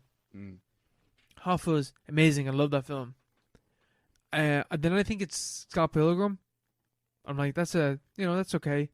And then World's End. World's End, and then Baby Driver. And I think Baby Driver is actually Edgar Wright's worst film. Really? Worse than World's End? Yeah, I think so. That Yeah. film's whole thing is just like, it's set the music. Mm. That's literally all the film is doing. Yeah, he's pretty. I wouldn't say one note, but like it's everything is the style sort of gets old or something like that. Which is a fault that I have with Wes Anderson as well. Yeah. Did he do Ant-Man? Was that Edgar Wright? I Or feel was like I feel like that's a thing. Yeah, or was he going to do it? Or and he then wrote pulled it or out? something. Yeah, I think maybe he pulled out or something. But yeah, World's End. World's End is not good, but that doesn't explain why. I watched Hot Fuzz again, and I was like, "This isn't as good as I remember," and I don't know why it was. Like, it just wasn't. It wasn't as funny. My timeline is correct. I'm so happy. Hot Fuzz came out 3 years before Scott Pilgrim, so that actually is the timeline. There you go. But I do agree. I think Shaun of the Dead holds up way better than Hot Fuzz. Yeah, But Hot Fuzz is still good. it's still good. It's just I remember it being so funny, and like being like laugh out loud kind of thing. And then I watched it again. I was like, it's funny, but it's not that good. What do I have Shaun of the Dead rated at? Because if it's, I'm just thinking now. That deserves more than a 4 for me. That's a 5. That's a 5. But we have to leave that in. that's too good. It's a 5, like for me. It's a 5. But Shaun of the Dead, Hot Fuzz is definitely a 4, and I think World's End is maybe a 2 or a 3. A 3 at the very fucking most. That's a 2 for me. Yeah, I think it's a 2 That's for a me as 2. well. So I think it's a 2.5. yeah, it's flat as fuck. Yeah, and then I don't know, Baby Driver. Like I remember liking it at the time, but I feel like that's a film as well that I might go back to and just dislike. Because the more I think about it, the more I dislike it. So experiencing it, I was like, I fucking hate this. Ansel Elgort, Yeah, sort of falling. spacey. Yeah, that didn't Like really. That didn't age yeah, well like at I've seen all. that. I saw that film before, like all the Kevin Spacey stuff came out. Yeah. So imagine going back to it now. It's like this. He's grooming this kid. Yeah, and the kid himself's a bit weird. The kid himself says a few, bits about him or A whatever. few cancellations happening. But you yeah. know, you got the music and everything. It's like this is so up its own hole. Yeah. Soundtrack's great though. Soundtrack is great, but a soundtrack doesn't save a film. Yeah, that's very true. And the problem is as well is that like it's to the beat. And I remember liking some of it, but I remember just being like, this is growing old really fast, and the story's a bit fucking boring. Yeah, well, like all his films are like timed to the music, aren't they? There's bits with their time to the music. like this. You know the bit in like World's End is horrible for it when they're doing like the pub crawl, and every pub they go into, like they do the thing with the pints and stuff. But it's like it's too perfect. It's too it's too on the nose. Yeah, like not in like a different sense almost. It's like it shouldn't be like that's not natural. It shouldn't be like that, or it's too stylized maybe, or something like that. It just rubs off the wrong way. It ain't right. Edgar Wright, get a different gimmick. Yeah, do something new, bro. Something new. Switch it up. And then question number 2. Mary asks, what are your thoughts on Robin Williams as an actor? I don't think he got the credit he deserved. What do you think of Mark? I think I completely agree with Mary I here. think so. I think he's saying Mrs. Doubtfire, Dead Post Society, The Genie, Aladdin, amazing. Aladdin. Amazing performance. Aladdin. What else is he in? 1 Hour Good Photo. Morning in Vietnam. Yeah, I've never seen that. What's that one with Matt Damon? Oh, Good Will Hunting. Good Will Hunting. He's good in Amazing that. He's actually very good He's in that. very good in that. Yeah. But like The Genie, like I fucking love Aladdin. I love Aladdin. It's amazing. Even though it, that's a film that's aged, but it's amazing. Yeah. But like The Genie in it is so fucking good. He's so charismatic. He's so much fun. I remember hearing this thing before. I have no idea whether or not this is true or not. But hearing this thing that like when the Oscars came around, that like Disney like through like the qualifications of having to nominate something, they weren't allowed to nominate Aladdin because Robin Williams went off the script too much and he did too much ad lib. What? Yeah. That's a lot of bollocks. So he changed the script basically because he would just go off on his own and do whatever he wanted, and that would change the script then. So like yeah. the script wasn't used as much to allow it to be, you know, nominated for like best adapted screenplay, because the screenplay in the film, like said, and the screenplay written were two different things. That's so cool. Yeah, Like, but like it I've had heard- to be in an adapted screenplay. yeah. Really? That's No, so, no, it wasn't even allowed to be an adapted screenplay or something like that. Really? That's so weird. Or no, maybe it was originally. I don't Yeah. know, something like that. Yeah, Something to do yeah. with the screenplay. That's But I mad. don't know if that's true or not. But it's to like emphasize how much he went off the script in that movie and how good he is in that movie from doing that. Yeah, he's one of those, like, he's like Jim Carrey, like one of those, like, generational kind of talents. Like, you ever see his interviews? Yeah, like mad SNL. Yeah, yeah. Like like in his interviews, like he was like that in real life. Yeah, Like, he was just a naturally funny guy. He's like someone. Yeah, like we all know someone who's like just like naturally like everything they say is funny. yeah, Like that's what he was. Like he had a response to everything,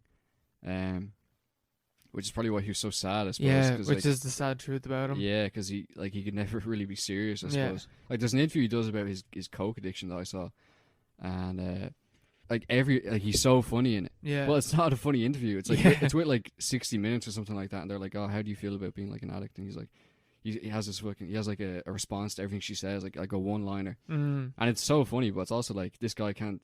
I like how is he like that all the time? Like you Yeah. can't actually sit down. he's and talk with always a someone like- performer. yeah, yeah. Like, but he was literally funny in everything he ever did. Yeah, he was a king, like Jim Carrey, you know, like just naturally And Jim talented. Carrey with that. also a very sad person. Yeah, yeah. He in a different way, I suppose. Yeah. Yeah. But Robin Williams is amazing, and he's an amazing actor. And I think more people are starting to realize that now after his death. That like, yeah, he was a fucking amazing actor. Like even in fucking Dead Poets Society, really, really good in it. Really, really good. And I think he got the nomination for it. I'm not entirely sure, but I think he did. He's great in that. Like, Let me check the IMDb. yeah. He's in 1 Hour Photo as well, which is on Amazon. I haven't seen that yet, but it's on my list. I've heard that's good. Or it's on Disney, one of them. Done something. I think if that feels like mad Amazon Prime. Yeah, yeah, definitely. But that's on my list. I have to watch that. I was supposed to watch it there last night, but I did not do it. I failed you, Robin. Oh, he won an Oscar. Oh, and he won it for fucking Good Will Hunting. Oh, really? Yeah, so he won it for that at least, and he's amazing in that as well. So that key scene where like he's talking about the farting, that was ad lib In what? in Good Will Hunting. Oh, yeah, yeah. The bit where like he's talking about like his wife farting. Yeah, yeah. That was off the script, Yeah. and it's like one of the key scenes. Yeah. Yeah, like how... I don't know. Like, how do you do that? How do you have the balls to do that, you know? In every film. And everything that you're in, you're just like, Yeah. Mrs. Doubtfire was just all ad lib. yeah. Like, he wasn't supposed to be dressed up as a woman. The film was just like, well, let's record Robin Williams. It was a documentary. It's just like a fucking Nathan For You episode.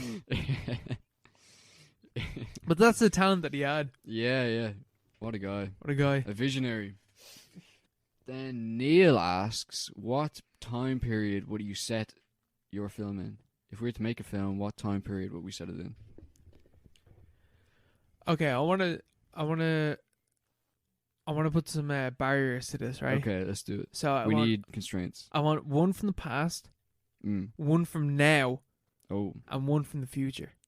damn. So we're having settings as well. Yeah. Okay. One from the past, one from now, one from Yeah. the future. Damn. Okay. I'd definitely go for the past. I'd definitely go for an expansion on the English Civil War. The lads, you know, Penda's fan.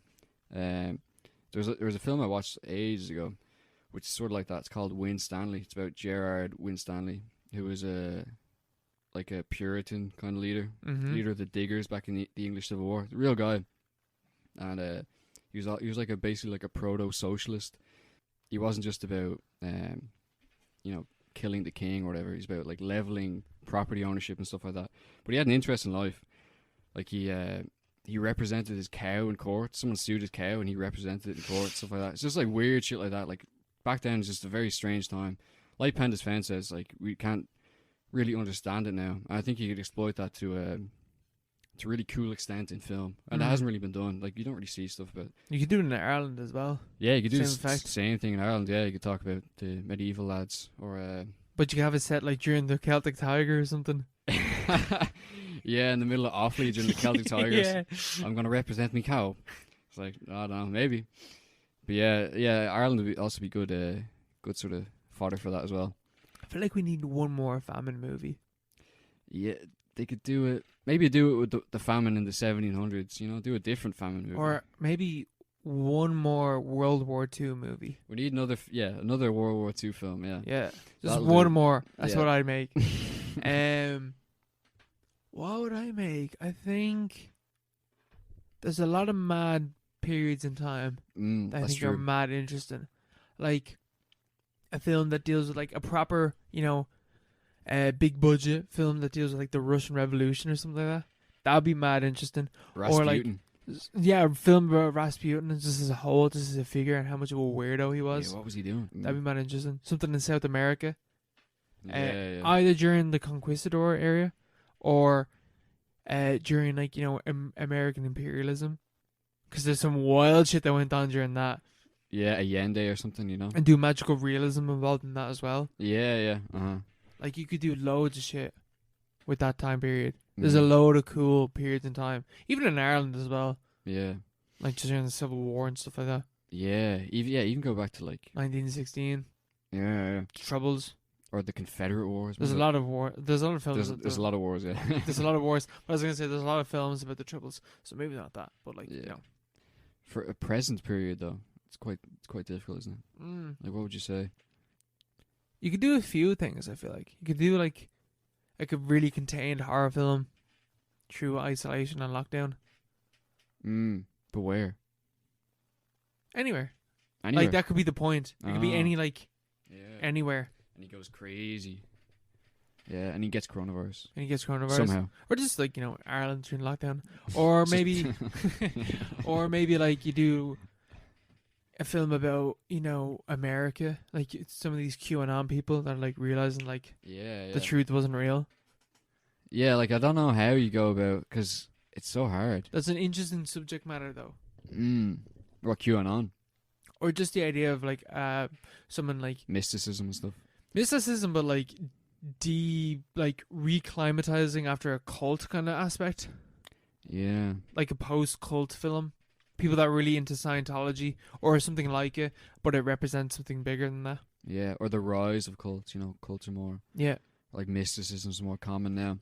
You could do something about that. People are like, forget about logic and stuff. Let's go into this. Let's pretend that a guy called Q is running the United States. yeah. Q. Wojak is president. Pepe is the Yeah. vice president. Yeah. You could have some like magical realist film, like inside an incel's head during lockdown, where Wojak and Pepe are Man, president and vice president. That is a Black Mirror episode in the making. Yeah, I'm pretty sure they already made that. Yeah. But like, what other like interesting time periods are going on? Like fucking something like another film about like fucking Syria or the Middle East and stuff like that. Syria would be cool, but like, what can you say about it? It's fucked. Like try to like authentically represent it, but like you can't really do that. I know, but like Or maybe I don't know, Mexico, something like that. like what's going up with Aaron in Vancouver? Like We just need a film make a about documentary. Aaron. Make a documentary with that Aaron in fucking Vancouver. Yeah, exactly. What are they? Make it mad gummo vibes. Yeah, Him and Graham. he's bathing in his own filth. Yeah, definitely. Something like that. Yeah, that would work. One of those ones. Yeah, well, something like that, be grand. And then in the future. The future. Ooh, that's a good one, Very similar to the past. I want a film that's set in Shanghai in 2095. Yeah. Something like that. China, they're going to do something. China. That's where things are going to happen. Something weird's going to happen there. That's guaranteed the next century. So I want the film set there during that time. Yeah, like what's going on? What's you know? going? Like, we don't know. What's happening? That's the thing. We don't know. Yeah. Maybe you go for a present film as well, like a proper film about China, or maybe a film here in 2100. What's going to happen here? Fucking skyscrapers in Lusk, something like that. Like fucking Longford finally gets used. Sorry, Michelle. Yeah, yeah. Longford is like the tech hub of Europe or something, or it's like the capital of Ireland. Yeah. You know. It's only because all the robots rose up and took everywhere else. And they're like, you humans, you can keep Longford. The last stronghold, the planet of the robots. Yeah. And the humans are based out of Longford town. Yeah, like that. if it's just in the future, like the Elon Musk Mars and like the Civil War that has broken out after that. The planets, planetary war. But they're companies. Yeah, it'd just be like Elysium though. Yeah. Yeah, I guess. But something different. Something better Something than that. better than that, yeah. Something more realistic. I'm trying to think. Or maybe like a post-nuclear war. But that's mad. That's done. That's done. Yeah, that's been done. That's been done to bits. Global warming. No film has really dealt with global warming. You know? A water world, but done better. Yeah. Like, what do you do when, like, the sea level's risen? You know, your crops aren't doing too well. There's pandemics every year. You know, like, what's going on? Like, the soil is fucked. Like, there's all these mad scenarios that, like... Or, like, the ice caps have melted and suddenly everyone's rushing for the oil underneath there. It's like, there's so many things you could do with that. Or how about, right, a communist film where, like, it's a complete utopia. A complete utopia. There's no tension, no character The development. capitalists are trying to rise up. Oh, yeah, and they're the good guys. And they're the good guys. That's basically just Hunger Games and, like, Divergent. Yeah. Yeah. I don't know. Or a mad interdimensional shit. Like Interstellar. Yeah, but better. Yeah, we need one about the DMT elves. Yeah, the DMT elves have crossed the realm of reality and come into our... Planet of the DMT elves. Yeah. Please fund my film. Fuck Yeah. me. Fuck me. We leave it at that. I have nothing to add to any of that shit. Okay. We went past the breaking point. I can't, like... Yeah. Point Break is gone. Oh, so should we leave it at that then? We'll leave it there. Shit's my recommendation. Oh, have you not thought about this? I have, What are you thinking? and I have decided that I'm thinking about a little film. Hello, this is Owen, and I've actually decided to change my my film recommendation for episode 30. So what we're going to be looking at is a little film by the name of But I'm a Cheerleader, directed by Jamie Babbitt. It came out in 1999, and I think this is available on YouTube. So check it out. That is what we're going to be talking about for episode 30. Sorry for changing my mind. So that's what we're Let's doing. do it. 2 weeks from now, class. Episode 31. 31. 31. Man, we're getting old. Getting old, bro. Getting old. In our 30s. Yeah, no, man, we're getting old. We're getting old. All right, see you, everyone. All right, bye.